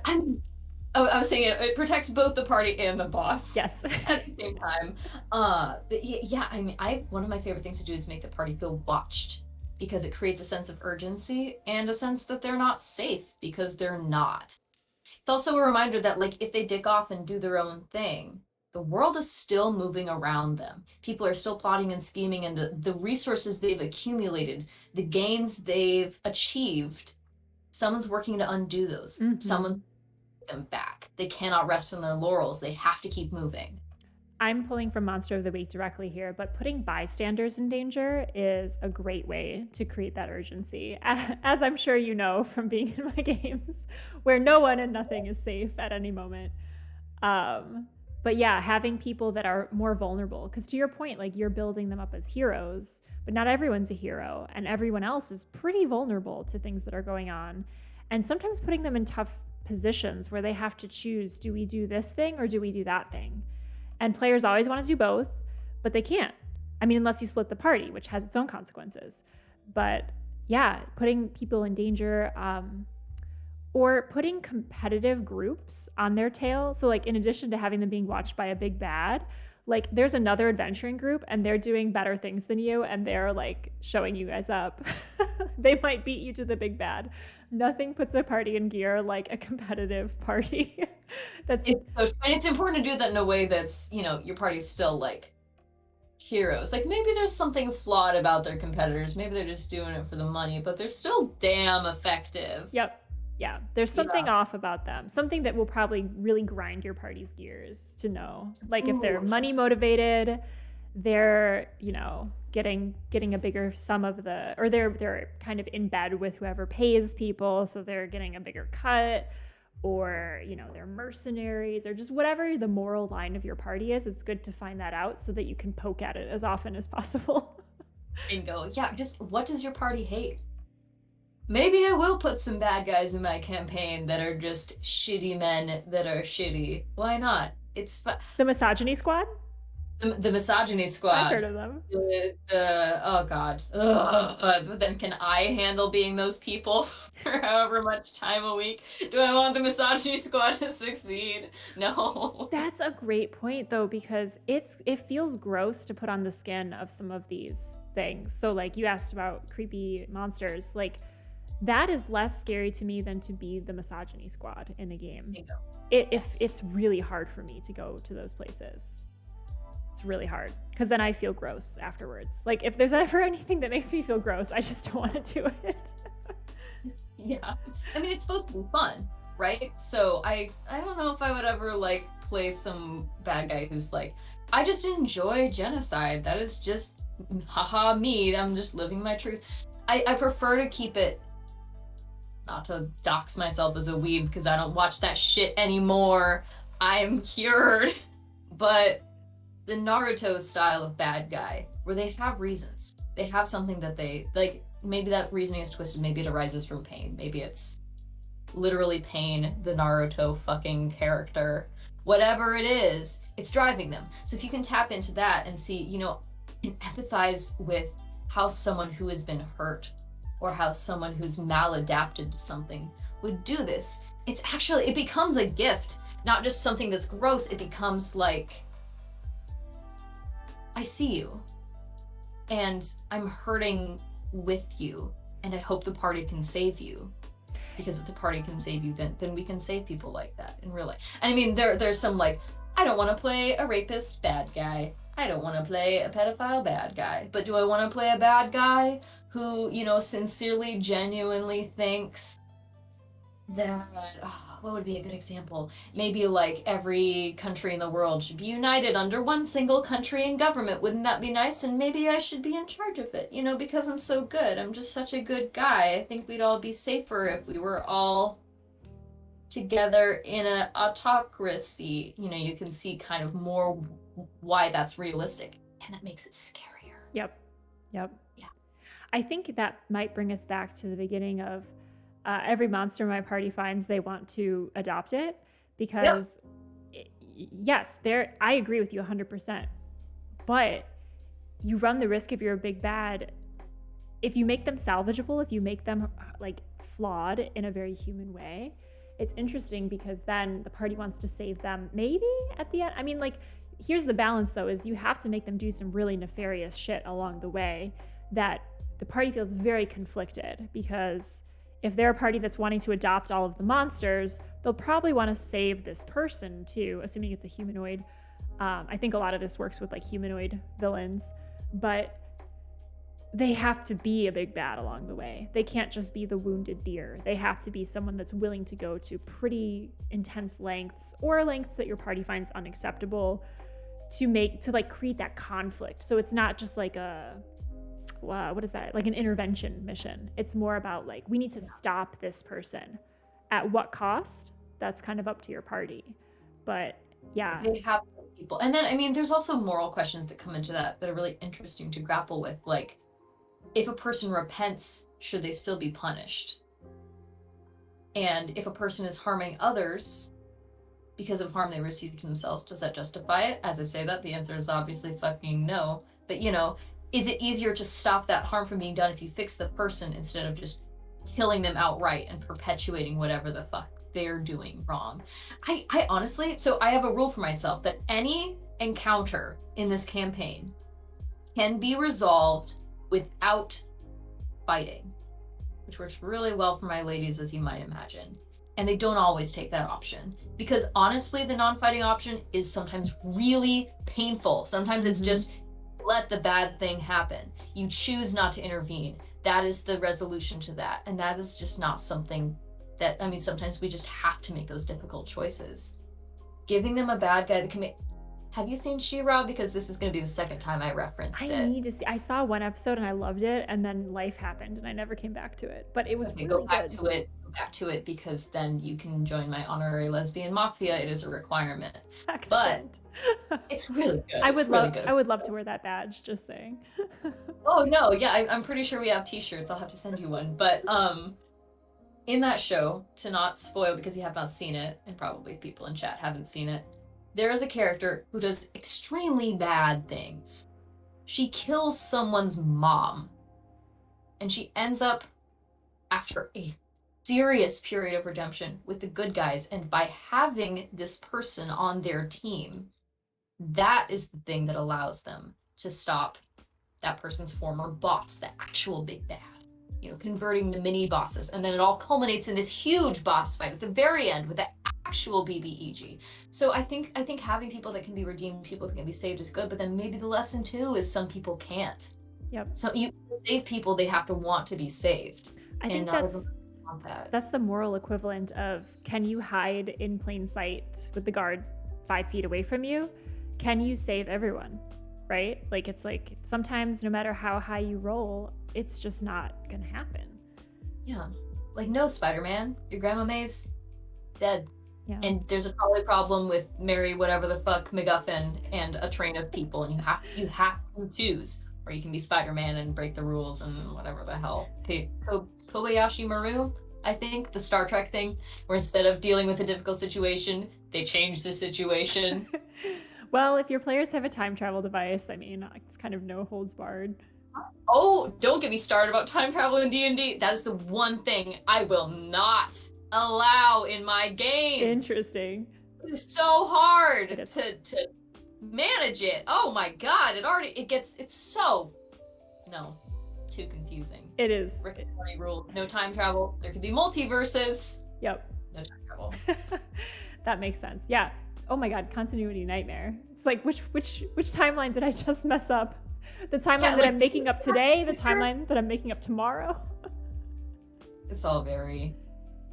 I was gonna say, did you change past events? How does that change who you are now? What's going on? What's your alignment? Yeah, no, that makes sense. Yeah. I was gonna say something you brought up made me think of maybe the best, scariest, creepiest thing is not just individuals but systems, right? Because a lot of this, like talking about redemption, talking about like how do we atone, like can people ever atone for what they've done? That's like on an individual level, but like if your big bad is representing like a system, defeating this person isn't going to do it. And to go back to Critical Role, I'm thinking of like the Cerberus Assembly, right? Which was kind of like at the very end there, like how do we deal with this system? Not just like the one guy, but like everything that they represent, which is really interesting and complex, and like definitely didn't have enough time at the end of the campaign to deal with like fully. But for players that love political stuff, for players that love like ousting corruption and like having your BBEG not be the end of it, that's truly creepy and terrifying, because it's like, how do we take this? It's like a kaiju of corruption. Like, how do you take it down? Terrible. You're right, though. Like, this villain exists for a reason. And by understanding the reasons why they exist, they will come back. Or someone like them will come back. Maybe someone who idolizes them will start to do exactly what they were doing. Unless you solve the things that are fundamentally wrong. In my world, in this campaign, it really focuses on how absolute power corrupts absolutely. Haha. Sorry, Spider-Man. With great power, blah, blah, blah, blah, blah. But yeah, it's interesting because I don't even know what the resolution is going to be. Like, a nuke, essentially, exists in the world, and the party is tasked with, is it even possible to get rid of this once it's proliferated? Should we try to put it in responsible hands? Should we put it in our hands? Are our hands responsible ones? That's a great question. Great question for all D&D parties is, just because you can wield the weapon of ultimate power, is your group the right party to wield it? I don't think the flamethrower button pushing group is the one to give the hands to create and destroy worlds. There's some learning that's on the way. Fuck. I didn't even think about that till right now. I could just I'm picturing the party at is it a Clam Diggers? Is that the right? Yeah, at a Clam Diggers, just like looking at this weapon of like intense world destroying power on the table, just like, which button do we push? God. I'm amazed that they already have a piece of it. It's like in 12. It's like a shattered MacGuffin that they have to reassemble. They already have a couple pieces that they haven't like used. So thank God. Thank God. Going on record and saying I love MacGuffins. I love pieces of MacGuffins. I love finding MacGuffins. It's just such an easy plot where other plot can happen along the way. I'm all about stuff and finding it. I don't know. It's such an old trope, but I love it. I mean, I think what people forget about MacGuffins is it's not just people are pursuing this thing. It could be anything for any reason. I mean, but that is what it is. It's like maybe they want it because it's worth a lot of money. Maybe they want it because it's religiously important. Maybe they want it, it's culturally important. Maybe they want it because it can end a war, solve a disease, create a path back to their home world. Like, there's so many motivations. Any motivation can be applied to a MacGuffin, which is why it's not just like a stupid generic tool. It is a physical manifestation of a motive. Yes. And it helps you streamline a plot while pushing people towards more interesting things. So like the MacGuffin's not the most interesting things. It's like what happens along the way that's interesting. But if I can just MacGuffin my way into a story, that's easy for players to grab onto. Like, if your motive is get the MacGuffin, we're all on board with that. Like, what's going to happen along the way then? That's where we can put all of our energy. And at the end, the MacGuffin is not even that important to us as players. To the plot, yes, because you needed it to, I don't know, start the weapon of world ending that's on your table or something. Exactly. The nice thing about having it be an item as well is that then any hijinks the party gets into, maybe they're tied into that object somehow. Someone tied to the object. If the object is of sufficient importance, certainly systems and people will be set up around it that will connect to other things in the world. So that lets their hijinks also kind of shape the course of the campaign. Yes, I think MacGuffins or missing people are great in that regard. Actually, I would like to challenge myself to not use those, because I think that a lot of systems I play in encourage me to use them. Like Monster of the Week, very MacGuffin-y, I think that's the most railroady system I run, but I love it because it's like the adventure along the way is what's fun. Like, we know we're gonna fight a monster. It's in the title. Like, it's gonna happen. But like, what's interesting about the story along the way? D&D, pretty similar. I mean, like, magic items are a big thing. Like, I don't know. I gotta push myself to not MacGuffin my way into a plot. Yeah, I mean, what's nice about it is it can be so easy if you're not MacGuffining for it to be like, your goal is to kill this guy. Go kill him. Kill the bad guy. Stop him from doing bad things. Versus the bad guy is attacking the town's water supply, and suddenly the town's water supply becomes this crux, this nexus, the MacGuffin. Something to defend, something to protect, something to acquire. And I mean, there's also using people as MacGuffins, which, holy shit. I just watched Spider-Man, I think there was 2 or 3. The really, really bad one where he makes like the ugly faces and he's like very greasy and he's like, I think it's Spider-Man 3. Because I think Spider-Man 2 is really, anyway, it's not important. Why am I talking so much about Spider-Man? I don't know, but no. I'm trying to think of which ones I've seen, and I admittedly am a DC fan, so I get all the Spider-Mans confused. I don't give a lot of thought to it, truly. But the reason why I bring it up is because literally the love interest, Mary Jane, I think. Sounds right. Is not allowed at all to have motivations of her own or feelings of her own. Spider-Man literally hits her and shits on her as an obnoxious, arrogant asshole, doesn't give a fucking shit. When she loses her job, he's just like, wow, yeah, I really relate to that, because starts talking about himself and going off about his own feelings. But because she is the thing, the object that he has to protect and safeguard. You know, she, through the MacGuffinication process, she becomes an object and loses her agency and her feelings and everything else about her that really matters. It all becomes flavor because she only matters in the context of someone else, and that's why I try not to use MacGuffins as people. Because why can't they? That's a really good point. Right? Yeah. I mean, there's also, I don't know if you've heard of the process of, I think it's called fridging, where heroes' girlfriends and female super, etc. will have their agency, their power stripped, and it will not be returned, and they will be forever broken in some way, or dead. I don't want that in my game. That's a really good point. I think missing people is a useful tool as long as the people aren't MacGuffins. Because when you find them, they have to be full-fledged NPCs, not like, you found me, and then they just kind of NPC video game style, just like wave their arms excitedly and have nothing to say. We'll follow you back to camp, but at a slightly slower pace than you can run. Escort me back. Gandhian says, another fun thing about MacGuffins is they can be stolen from the PCs. And a nifty way to use MacGuffins is to reverse it. They start with it, but they have to take it to a specific place and do a specific thing with it, like a reverse fetch quest. Lord of the Rings, in short. I mean, in many ways, Lord of the Rings is just like the gold standard of travel quests. Pour one out for Tolkien. Doing it right. You know, really, that looked like I was doing a hands down, but gamer juice instead. It's interesting though, because I just rewatched all of Lord of the Rings. Jealous. I don't know why. I just had to. I do that regularly, so no judgment here. It is a great series. So many good things in it. So many good things about it, but so many things that if it was in a D&D game, I'd be like, what the fuck? Well, that's the thing. It's like the Shakespeare of fantasy genre. Because like Shakespeare, you look at these plays and you're like, wow, this is in literally every movie. It's not interesting. But Shakespeare did it first. Like, same thing with Lord of the Rings. It's in everything. It's very boilerplate. Had to be done to grow from it. Had to be done. And there's still some things that it did well that, you know, other...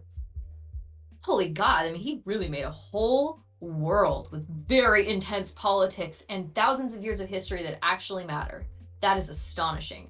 but I would not want to play Frodo in a game. You do not get to feel heroic. You get to feel like you're on your period for however long the game like literally just having a garbage time and having someone holding your hand through it, protecting you. No, you want to play Aragorn, Gimli, and Legolas. They're the only ones that could be playable characters. The rest is lore dump. Frodo himself. So that's the thing then too, is like, would players in a campaign be satisfied not being the ones who actually beat the big bad? Because they do want to be the ones who like strike that killing blow. That's interesting. I'm interested in that. That goes back to the earlier question of how to make a creepy, scary big bad. Do you need to make a big bad that can be directly interacted with in some way? Oh, so okay, that's something that Lord of the Rings does really well, because it makes the party feel watched. The Eye of Sauron is always watching, but he's kind of like, but not there. He's not physically there, but throughout the entire series, it takes him a long time to get to Mordor, but he's always making himself known. He has henchmen. He's got the Nazguls who are right around. He's got armies. His presence is beyond just himself, and also obviously there's like psychic attacks and bullshit. Definitely, I'm going to have the Raven Queen fuck with my party's dreams. You know what I mean? Like their literal dreams going into their brains. Such a good mechanic. Dreams, dude. I mean, remember, this is like the most powerful bad guy in your campaign. What can they do? They don't just have to like, fight super good. Whoa, no. They can fuck with your mind. They can fuck with your family. They can fuck with the things that you care about. And amnesia plots are the scariest to me. They're always like, yeah, there's a Muppets movie where Kermit the Frog got amnesia, and I was terrified for Kermit. I was like, Kermit doesn't remember any of the people he loves. It's so sad. I don't remember. I think it's got to be Muppets in Manhattan, because I think he gets hit by a taxi. I can't believe I'm talking about this. But amnesia is legitimately scary, especially if, it's, again, an agency thing. It's hard to have your PCs have that unless they're interested in RPing it. But the NPCs, man, a beloved NPC that loses their memory, that's upsetting. NPC that's mind controlled, or an NPC that's working against the party but starts to not want to be working against the party anymore because they're great. And now what do? Do you tell them and know that they'll probably kick you out forever? I also, Avatar The Last Airbender, Zuko, chef's kiss. Holy God, we love a redemption story. Yep. We love frenemies. A frenemy bad guy is great. Yeah, I mean, that's another way to go about it, is have the baddie be a friend enemy throughout. Because then those moral quandaries. But they're like clearly conflicted. They're going through something. It's not something inherent to them. It's part of their growing process. They could just get past the need to please their dad and earn back their place in the Fire Nation.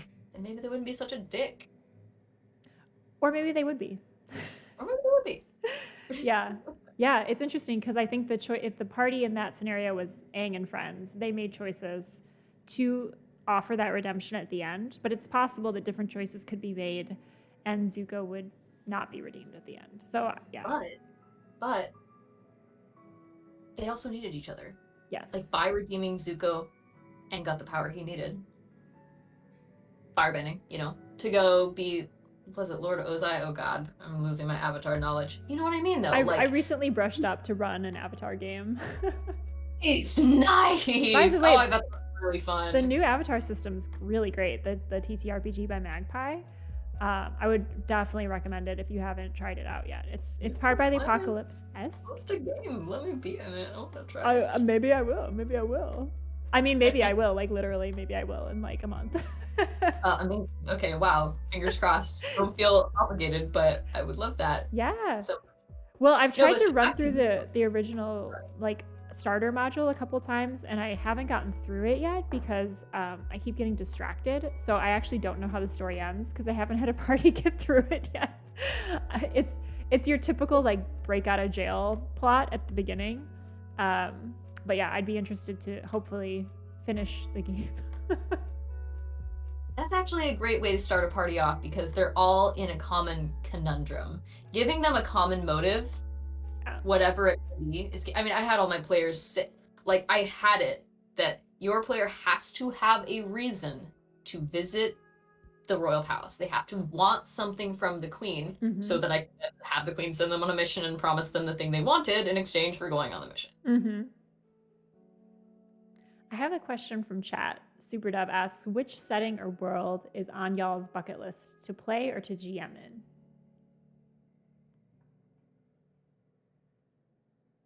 I mean, Pathfinder's an obvious one. Starfinder, the little alien, they're so freaking great. Look at them. Oh my god, there's these little fuzzy little dudes. I don't even remember what they're called. It seems amazing. Like the Ewoks? They look like Ewoks. They're like green and blue and... Fuck me. What are they called? Maybe chat can help. I don't know if anybody plays Starfinder. These little fluffy guys. Chat. What are the fluffs from Starfinder? Yes, chat. What are the fluffy, colorful guys from Starfinder? They're kind of cuddly looking. I want to play Cuddlebugs. Cuddlebugs. Yeah. And what's hard about other systems and what makes D&D so accessible is the infrastructure, right? To play D&D, you need a computer. That is it. You do not need dice. You can find a dice roller. You do not need a printed sheet. You can go to D&D Beyond and get a sheet for free. I can share my shit with everybody in my campaign. Roll 20 for the tabletop. You do not need like a little minifigure or anything like that. Like, it is so easy to get started. But with Pathfinder, is a very, very intense system, numbers wise. And then, yeah, just the resources aren't there as easily. It's just more bureaucratic work to play it. And like, why? Fuck. You know? I do want to try it though, because I want to steal elements of it. Like, every time I play a new system, I find something that I like, and I'm like, oh shit, D&D should totally have this. That's awesome. I don't know too much about Pathfinder, honestly. But it sounds like a cousin to D&D. Am I correct in thinking that? Yeah, so, okay, I'm probably gonna give this history wrong, but the long and the short of it is a spin-off from D&D, diverging from D&D at one of its earlier versions. They're like, we don't like the directions going in. We're gonna make our own thing based on it. We're gonna take, so they're cousins, now distant cousins, because I think Pathfinder in addition, yeah. But they come from the same start. Pathfinder is more numbers heavy. Gotcha. Yeah, I've heard that too. Shanigans in chat says, have you tried Pathfinder 2E? It's way easier, and there are free sources out there. I'm gonna have to try that. Throw some resources in the chat. I mean, I probably need someone to DM for me. Oh yeah, Shanigans, you up for DMing for Hedge? Come DM for me. I'd love to play for you. I want to try Pathfinder so bad. And Starfinder. So Starfinder is Pathfinder in space. Yeah. Yeah. You know, there's like a system called Stars Without Numbers. That's been on my bucket list for a while. It's kind of like Starfinder, but probably different in some way, because we're in the territory of systems we don't know. So yeah, I know it's a little bit crunchy. I know it has a whole rule book with like ship statistics and like things that I have never experienced. I'm very interested in it. I'm also interested in playing a Lord of the Rings RPG. I have all of the books. I got them virtually in some moment of madness like a year ago. It was like the height of the pandemic, and I'm like, you know what I need to make this okay? All of the Lord of the Rings TTRPG books, and I need them now. And then I never played it. Things during the pandemic, I think. I was like, this will be all right if I could just get the Rivendell expansion. Everything will be fine. So I have that. Everything's not fine, but I would like to play it. So that's on my bucket list. I would love that. I would also love to. Yeah, I mean, there's so many systems, and each one has something new and cool that it brings. I mean, you mentioned all these ship statistics, because D&D really lacks in vehicular combat. Like, when you're fighting, you're all on a ship together. Have you ever played on like a mount? Like, is it Cavalier? It's like a fighter that you can have mounted fighting. That's like the only time that I have seen it. Combat the whole feat, I believe. I mean, like, there's a whole other like part. There are parts of D&D's combat rules that I basically like. Flanking is kind of a lot to keep track of. I have a player who loves to bring it up only when it's convenient, because then she gets advantage on her attacks, and I'm like, okay, fine. You mean okay, fine. You mean your player doesn't bring it up when the bad guys are flanking your player? No, yeah, they bring up Weird. concentration checks on spells only when it's relevant to the bad guy. Like, okay, great, I see what we're doing here. We're trying our best to make a very complicated system not a huge pain in the dick. I don't use encumbrance. I think it's stupid. If they try to bring it like a house's worth of shit with them, I'm going to simply tell them no. See, I like encumbrance. I mean, I guess it depends on the game we're playing. I have a game right now where I'm trying to show them what D&D is, big picture, and it's like if you wanted to go forth, because it's their first game, so I'm like, here's what encumbrance is all about. Because basically traveling is its own little mini game, the same way that combat is its own little mini game. So for traveling, we use the 5e rules. We don't use the old school variant rules where it's like you can carry like a heavy bowling ball and that's about it. Especially if you're like a halfling or a gnome, you're screwed. So I think they're generous rules and I'll use them because once the players discover shopping, it's like all over. But then it's cool because then they have to think about what they're doing with their horse. And can someone steal stuff off of their horse when they're failing their perception checks at night? And like it introduces a little bit of trickery and kind of like keep on your guard, the world is dangerous elements. Yeah, and it's not a video game. You can't summon your horse to you and know you cannot carry 500 radishes. Why would you do that? Why do you have those? And why are you finding them randomly in barrels that you're smashing? Back to that video game logic. No, you can't destroy random crates and boxes that you see and take anything you find in any location. That is stealing and destroying stuff. What the fuck are you doing? You Link in particular? I would love like a wanted poster of like known barrel smasher, and it's just like a drawing of the party as they go through and kind of destroy people's wares. God, that'd be hilarious. So we have a shout out from chat. Index Card RPG. Gandhian says also a solid system. Stars Without Numbers is more classic hard sci-fi, not as fantastical. Oh, that's good to know. It is.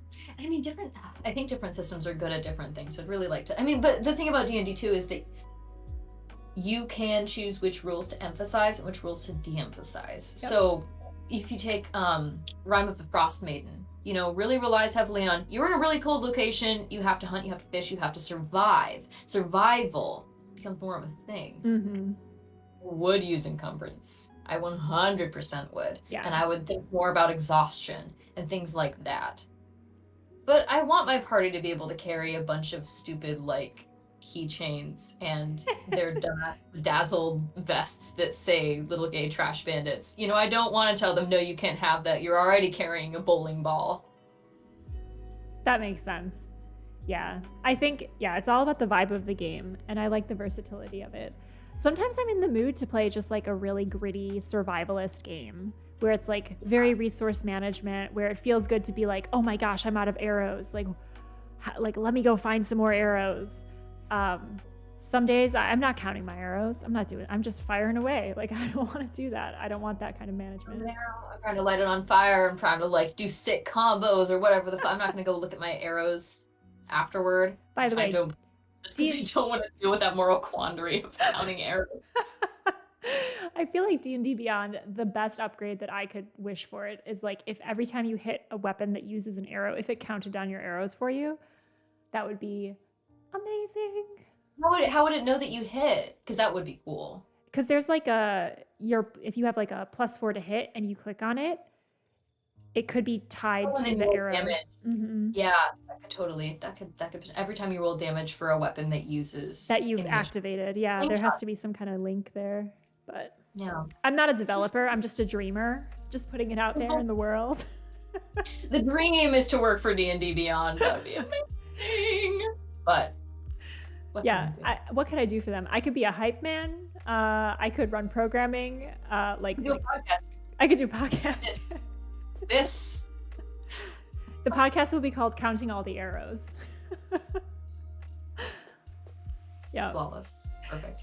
In chat, SuperDev says...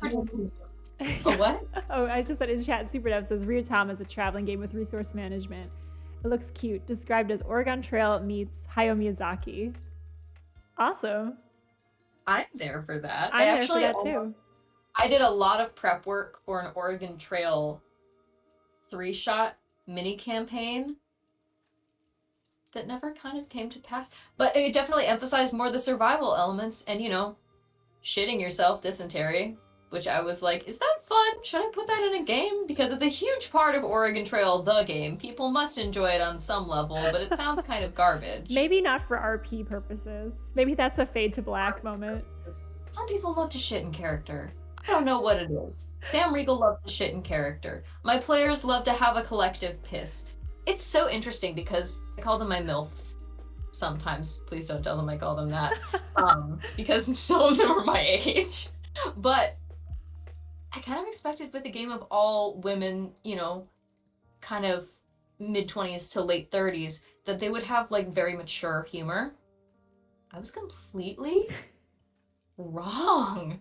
I was completely wrong. They love to make they have the same sense of humor as if they were boys in middle school. They love to make dick jokes. And these are lesbians. They love to make penis jokes.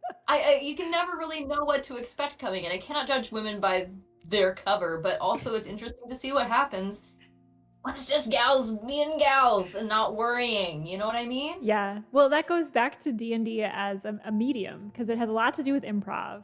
And like in both of those spaces, you put your that voice in your head that judges yourself and says, no, that's not right. No, that's not appropriate. Don't say that. Like you put that voice aside and it's just kind of a space to play and to like build off of each other. Cause like yes and isn't just saying literally yes to everything. It's like hearing what the other person is offering and building on it. And like in improv, they call those gifts. Like in a bit, if you come on stage and you're like, hey, what are you wearing? Like that's not a gift because that person then has to think of like, oh shit, what am I wearing? But if you're like, hey, that's a beautiful polka dot dress. Why are there fireworks on the end of it? Like you've given them a gift because now they know exactly what they're wearing and then they can build off of it and like, yes, and the fireworks are not active, thank goodness. Like you can kind of keep going and building. And it's the same thing with humor. It's like, it's this space to play and like build off of what the other person is saying. And like, once the party goes down a road, it's like, yes, and oh my God, I can't believe you just said that. Oh my God, I'm going to add on to it. Like, it's just this energy that builds and builds that we don't get to play in our normal lives. Like we're told like, shut that shit down. Like, don't say that, or, it's not appropriate. So it's a lot of fun.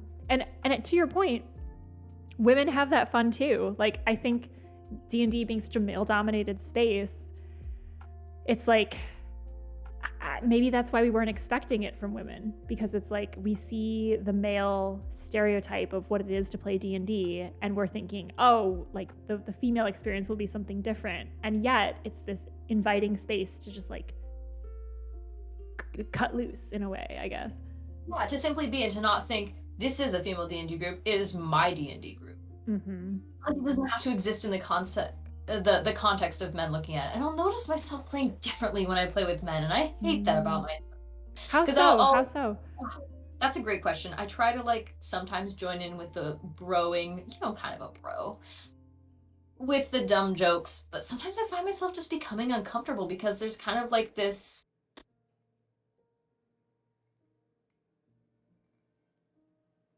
sense that I do need to be on my guard a little bit. Maybe that's not fair to men, but maybe in the male group. Yeah, just like that I need to be, because I've been creeped on in D&D groups by men. Oh my God, they know I'm a lesbian. They're still like, yeah. And honestly, just being in that like ladies only group is such a healing time for me. Fuck, it's so good to think, men aren't watching this happen, and it doesn't matter if I'm not pretty. I can use whatever voice I want to. I can be a hideous goblin wearing a little propeller hat that like throws spitballs at people. It doesn't fucking matter. And like even that act of rebellion itself isn't an act of rebellion that arises from wanting to stick it to the man. It just is. It just exists. It's not reactionary. It's not compliant. It simply is. You're not the object of anyone's gaze in that moment. You are not the object of anyone's gaze. You are a source of entertainment for yourself and for the people around you. You are joy. Mm-hmm. How beautiful is that? Superdove says, I'm way more assertive when I play with dudes. There's like a reaction to the group. I mean, that's a great point. There's a reaction to the group that you're in. So like, yes, it's for you, but also the player dynamics matter so much. to your own enjoyment of the game and like your own ability to be authentic in the game. Completely true. It really is. Yeah. And as the crew, I mean, my crew started off session 1 making just like a bunch of fart jokes. Like that is immediately where they started with, is my character farts really hard. It's evolved from there, obviously, but I don't know. I mean, kind of wanted you to comfort. say we're on session 40 and it's happening still. Here at session 45, yeah, we've got Nana Day's hot nuts. No one nuts like Nana Day. All she does all day is nut. She runs a nut stand. You know what I mean? Like, oh God. Shenanigans asks, if you feel comfortable sharing, was there ever a time you felt unwelcomed in a D&D space? yes. Oh God. I'm sure that you have had that feeling as well.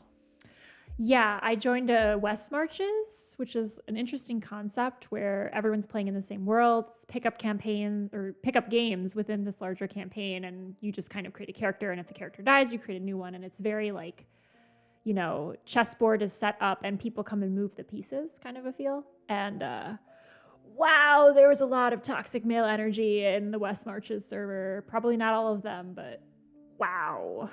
Really awkward. D&D's a power fantasy, and then yeah, I've had men access their power fantasy through treating my characters as waifs who need to be protected, or like even having some sort of weird breeding fetish where they're like, wow, I'd just love to wife you up and make you a housewife, and I'm like, bro, she's literally like a swashbuckler. What the fuck are you talking about? I played a male character in the West Marches campaign trying to be one of the boys, and the male character was definitely like treated in a more stereotypically old school, like you need to be protected as a woman kind of way, like completely ignoring the characterization that I built for this character. There's nothing more frustrating than having your character x-rayed through and just seeing you as the player versus you as the character. It's very annoying. Yes. Which is partially why it's fun to play over text, and why it's fun to play with strangers online on the internet. They don't know you. It's true. They don't know you. And maybe they'll get to know you, but you know, it really gives you more freedom to, you know, I'm going to a completely new school, basically, right? Like, you ever fucking leave middle school and go to your high school and you're like, I can be a new person here. Actually, you can find that discomfort, and that is a source of comfort. That is an opportunity. But oh God, just as far as being uncomfortable and unwelcome in D&D spaces, so often, and in so many ways. I mean, literally, I talked about posting on RLFG about seeking a women's only game and being temporary banned for like 72 hours because I am being so racist to the men. Oh no, so sad. But in other ways too, like I was playing a Circle of Spores druid and someone started telling me how to play them, basically, like going through like, oh, you're doing that. Well, I see you took this cantrip. You should have taken this cantrip because uninvited they started going off about how to optimize mathematically this character they created. Because I think mushrooms are cool, is the way I made it, not to absolutely lay the smack down on everything in sight. I feel really triggered. It was it made me want to fucking die. Oh my God. There's so many times it felt unwelcome, but I think all of it boils down to doing things to people that they don't want and casting people in roles that they don't want to play. And offering advice that nobody asked for. I fucking asked for, bro. Thankfully, when it's online, I can simply, oh no, I must hang up. Goodbye forever. Some weird basement. Sorry, go ahead.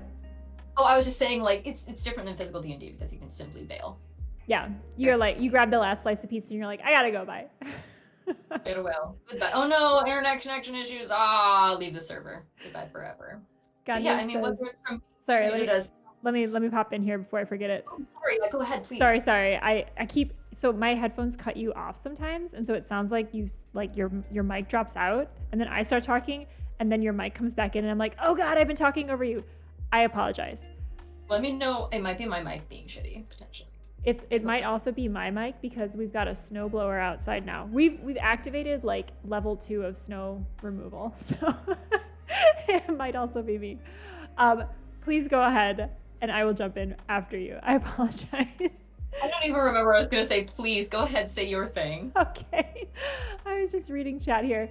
I wanted to just say before I forget, Gandhian, calling this out. One thing I always strive to do while GMing, regardless of the name or presented appearance of a player at my table when the game is in session, I always refer to them by the pronouns of their PC and their PC's names, which is actually like best practice for Powered by the Apocalypse systems. They say refer to the character, not the player, which is great. Yeah, that's 100%. I know some of my players in real life names, but largely I will say Blanca, you X, Y, and Z. Diclordia, you da da da da da. They are that person. And that helps with immersion and also helps with, like, if they make those side comments, I'll be like, oh, hey, was Blanca saying that or was that you? Kind of like, stay in the book. Stay in character. Stay in character during session. You can talk about this in out of character later or do it in chat. But you are Blanca, you are Jessica, you are a tiny little horrible goblin with a butt birthmark shaped like a ham and a tattoo of a dumpster. I just want to process that for a second. It was the second to most recent episode of my campaign. They met their new party member, and just having the party describe how they look physically to each other for a second time, right? Because they're meeting a new person. You know, the first time it was a lot of generic D&D. I wear leather. I am a rogue, whatever. This time, yeah, one of my players wears like an all black bodysuit that like covers her face like a Zentai suit and a cowboy hat and cowboy boots. And one of my players wears like juicy sweatpants and a cheerleader top. Like they truly have done something different, and it really is interesting to see the insanity of the campaign reflected in those physical descriptions. Shanigan says your players Hedge sound buck wild. They're great. They're so great. I literally would die for them. I literally would die for them. I love them so much. I love to hear it. I love to see those bonds happening in long campaigns and in short campaigns, because I feel like when we played like that mini campaign, three episodes I think it was, we had a player death at the end that was impactful, and it was nice to see not that the character died, but that like the character was mourned, like even from just like 3 episodes together, and that like the players were supportive of each other. It's wild how much people can bond through RPG playing. Like it's just really fascinating that, and I guess this goes back to my comment earlier about like the primal nature of like storytelling. Like there's something that's really connective. Like there's like good connective tissue there in it. There is. Yeah. There is that connection that's it's power. I mean, I cried when that, highly recommend re-listening to that chat if you haven't heard that yet, because oh my gosh, that was really fun. That's on our YouTube channel. It's great. Handling player deaths is obviously it has to come up in session 0, you know, and I didn't even entertain player death as a possibility for my play. Like you always want them to think it's possible for them to die, but they're brand new to D&D when I first started with my ladies, so I ramped them up. You know, the first few encounters were not deadly whatsoever. Their most recent encounter was someone died. Someone died to a CR21 monster. Oof. She did an amazing, you know, did great stuff. But it's so hard because there's this finality in death, and that doesn't always happen in D&D with, you know, because once you get true resurrection, you can bring them back even if you don't have a piece of their body. One of my party members likes to collect people's fingers, so she does have some body pieces that she could use to resurrect people. You never know. You never know when you need it. You never know when you need. I think. Oh God, I hope she got rid of them. I don't know. It was. Anyways. Check her inventory. Really wild to read their inventories sometimes when they do update them. Really insane the things that I've given them over the months that we've been playing. But realizing that when a player dies, player character, you call them by their name, though. You know, you call them. You are Yawasa. she, her, you are this. Mhm. And when that dies, there's genuine grief. Yeah. It really does. Like, I was fucked up. I was fucked up for the rest of the day after that happened. It's really hard. And the party took like, 2 or 3 weeks of grieving in real life. I have a rule for my players that if their character dies, they need to take a week off from the game before making a replacement character, because you have to grieve. Mhm. Your new character cannot be a reaction to the death of your old character, and the party needs to grieve your passing and consider how they're going to use your death to drive themselves forward. What are they going to do with this death? How is this going to impact them, and how are they going to fulfill your goals? How are they going to honor, the sacrifice you gave? Mhm. That's a good point. I don't think I've tried that, but I think that makes a lot of sense. I think if anything, I've encouraged players to build off the other character if they want. They can, of course, just go off the rails and do something different. But a lot of times people miss their old character. So it's sometimes appropriate to have like an apprentice of the other character, or like a relative of the other character, or someone who was the enemy of the other character, or just some kind of, again, bonds, right? Like going back to those initial bonds, but like creating a bond between characters. Which is sometimes a nice way to honor the other character if they don't want a blank slate to start all over. But I love that idea of having them take some real time off before they just rush into the next character, to give them some time and space. They need it. I mean, you don't want them to show up with a half-baked character that they're going to fall out of love with. Yeah. Because they did not have space in their heart to do that. They were still busy grieving. I think that Critical Role, oh sorry, spoilers for like 20 episodes into campaign 2, beep beep beep beep beep, don't listen. When there was a character death, it was handled really well. It pulled the party together. It created cohesion. It was distressing, obviously. It gave them a common enemy. Gave them a very clear goal. And then the replacement character took, a second to arrived in a timely fashion when the party was ready to accept someone else in. And you could kind of see how for that player, this new character did have a little taste of the old. There's still that color, and notable that they played a cleric because they died from being a class that had like no HP and sacrificed a bunch of HP every time they hit something. Blood hunters are silly, and I haven't played one successfully ever. Sorry, maybe I'm just bad. But it was interesting to see how they were like a completely separate person, but also there was a learning process between those characters. SuperDev wants to know, do you talk to the player first to see if they're okay with the character dying? I mean, I've talked to all of my players about character death as a possibility. How upset would you be on a scale of 0 to 10 if your character dies? If your character cannot be revived in a timely fashion, because eventually, yes, they can be revived through resurrection. You're going to get up to like level 17, you can revive them. But in the meantime, what do you want to happen? What is the thing you want to do? If they can be revived in 3 sessions, like what's the minimum amount of time? If the party's stranded in the mountains and doesn't have a resurrection diamond, are you cool with just listening for 3 sessions or playing an NPC while the party works on resurrecting your body? All of those conversations are good to have, and it's important to let players have agency, but also, again, there's real grief there. So when that death happens, it's hard. One of the stages of grief is bargaining. And it's easy to be on the receiving end of that if you're the DM. So it's important to make it clear that the dice are the things that decide what happens there. How we respond to the dice is what's up to us. That's really well said.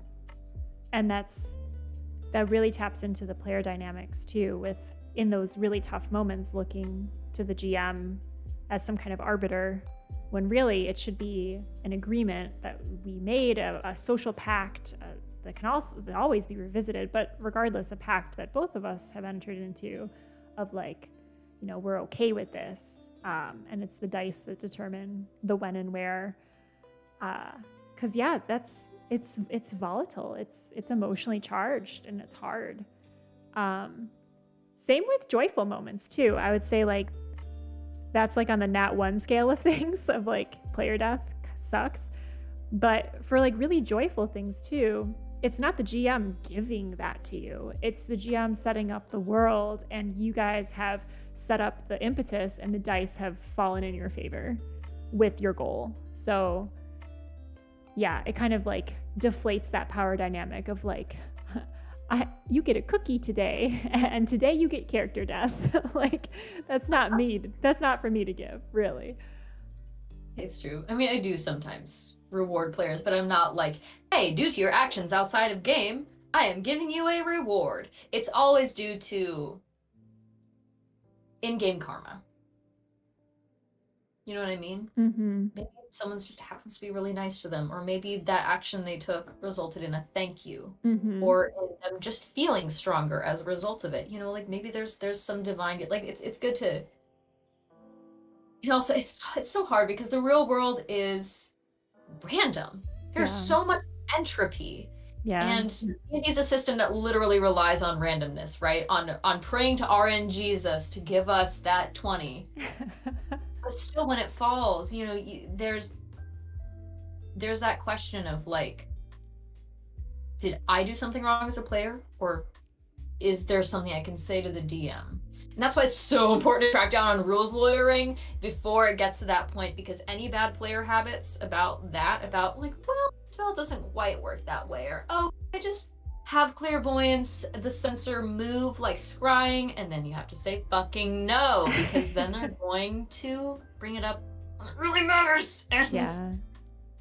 if you don't bend the rules when it really matters, they make it mad. Yeah. Yeah. Oh, I feel like we went around the world with TTRPGs this morning. So many things. We had so many good conversations. Yeah. I mean, I feel like, well, let's end on something lighter, because like character deaths. Wait, show me your favorite character voice. Oh God. Don't do it. Oh God. Okay. Well, you have to show me yours too. Favorite character voice. Favorite Allison. I love all of them. Okay. Well, I'll have to do my goblin voice because my Phandelver player is gonna kick out of it, but it's probably horrific. It'll probably cut out the mic too, but every goblin sounds, they sound like this! Oh my God, you guys! That's what goblins sound like in my world. It's so funny. Same. And yes, my mic cuts out. I was listening back to some particular character, Jellywinks, is literally like a crackhead persona of someone's dad wearing a propeller hat. Literally that. And yes, his voice cracks out the mic, like my mic cannot handle my voice doing the horrible things, committing the war crimes that it is doing. Such is life. Maybe I need a better mic. Maybe I just need to be less terrible. All right, let's hear it. Okay. No, God, I'm not gonna do it. What? No. What? Favorite. It's gonna crack out the mic. I'm Do gonna it. Go. Do it. It's me. I'm a pirate in armor. Gonna come after you. It's horrible. It's terrible. But Love my it. favorite character Love it. voices. Thank you. I really love to do this sort of. It's inspired from a mid-Atlantic accent. You got sort of this sort of in there, like this radio broadcaster sort of thing. It's not quite British. It's a little bit different than that, but it doesn't quite translate to all situations. You know, it can only bust it out in certain environments. Love it. And then more recently, the party is traveling to and something analogous to Soviet Russia. So I'm just latently stealing a garbage Russian accent for all of the characters, and they'll just have to figure out who's who, because I'm not very good at distinguishing it. But it's like all in the back of the throat. It's like, da svidaniya. It's very, these little peoples, I'm very big dragon mama, big babushka. My name is Cassandra the Generous, and I am big white dragon. I like to knit things for my little grandchildren. These kobolds is very good. Oh, I love the idea of a dragon knitting for kobolds. She's precious, I'm not even gonna lie. That was also Semya, but My big thing is I have like 5 voices, and if you play games with me long enough, at first you're like, wow, this is great, and then you're like, oh, it's these 5 voices again. I've heard these. same though. Same. I mean, how many voices do I have? I think the cool thing about voices is that it doesn't all have to be an accent. Sometimes it's just like you speak low and slow, like speed and pitch. And emotion. The part of your mouth and emotion. Yeah. Like Belladonna's whole thing is that she's angry, so I put my teeth together like this when I'm talking as her because I'm furious. You know what I mean? Like how you hold your mouth is actually a lot of how your voice sounds. So if you just try to hold your mouth in different way, you know, sometimes your mouth will just do shit. Try holding your mouth in a weird way. Try putting your tongue in a different part of your mouth. Try putting your hand like this when you talk so it sounds different. It'll change your voice. Also, voice mod is great too for those that are looking for like really deep, scary monster voices. Make me this big, like echoey dragon. I mean, I did have issues with it once where just having too much going on my computer at a time was simply too much, and it was like cutting out. And I've had issues with it where I forget to turn it off when I'm done with the voice, and so I'm trying to give like DM narrative and or someone else is talking and they sound like a monster and my players are like, what is happening? But you've had it impact other people? Well, so if you turn on voice mod for a certain voice, you have to click it off to like clear it so it's like the mic is just normal. So I've had it stick on to that voice that I was originally using. So if it's like a big like echo voice, and then I want to just say like, and then you guys move into the next room, and it's like, and then you guys move. It's like a hotkey that you can use to toggle it on and off. I'm still getting good at it. Yeah, I'm shit it's user error. Voices, so yeah. Oh my gosh. And let's end too with I think we did this in the last one, but what character class do you main when you're a player? I love clerics. Nobody gives clerics love. It makes me so sad. Clerics are so important. So important, and it's emblematic of what I love most about D&D and what makes a good player, which is putting aside the idea that you are the hero. You are there to be a part of a team. So playing a support class, chef's kiss. And also you get to use sending and talk to random people all the time, which amazing. Good for you. What do you normally main though? I love monks. I love them so much. They're so varied. They can cast spells, but not too many. They can punch things. They can fly around like Crouching Tiger, Hidden Dragon style. Like, I love it. But I also like artificers because of the creativity that you can do with those. So those are probably my two favorites. Artificers are, if I ever had to DM for a former DM and they played an artificer, I would truly fear for my life and my sanity. Because that is the class that can fuck shit up if you know what you're doing. It's a little much. But it's funny that it was also my first character and I had no idea what I was doing. What are you doing? Clearly it worked. I mean, clearly you didn't get frustrated with it and leave, but I do generally advise people to like stick with chill classes. The first one. Maybe a fighter. Just like I hit it. Maybe something that doesn't hit have, it again. Picking spells every day, that was a big learning process. Whew, but I love it. Yeah. I love it. Well, I hope to see you I hope we can be in each other's games coming up soon. And I hope to see you as a player in a game as well. Like, it's just a joy to be with you today, to talk to you about all of these awesome topics, to get your expertise, your insights into the player side, the GM side. You're just a really player-forward GM and creator. It's really awesome to hear about your all-women D&D game. So if you guys haven't been seeing the SoundCloud links, check those out. They're in chat. I'll drop it in chat one more time just for good measure. That's Hedge's game that you can catch up on there. If you're interested in our games from this channel, we run in this time slot. You'll probably see Hedge in one of our games.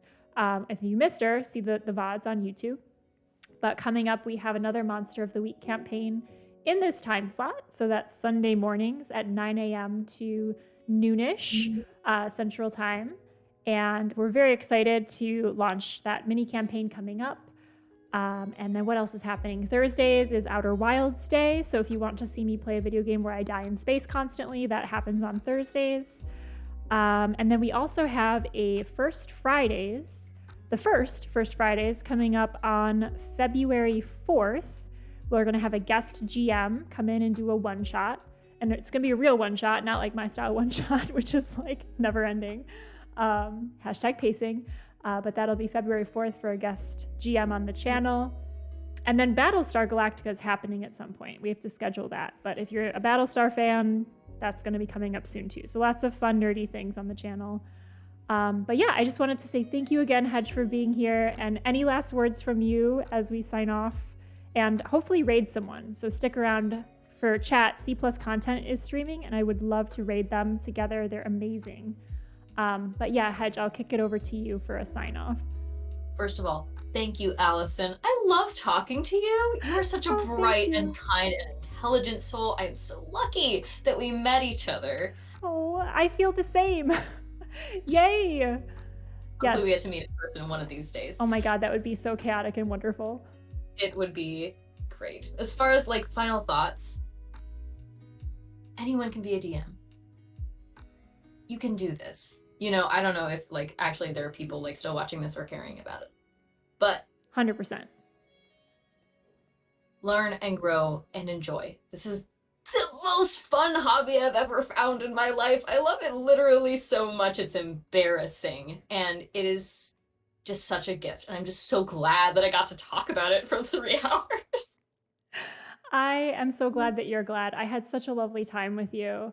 And it's so great that it's a hobby where we can do that for 3 hours, and yet there's still so much more out there. So like I said, where's the multiverse where we just get to play RPGs all day and talk about them? Like that's the multiverse I want to live in. But in lieu of that, we have this channel.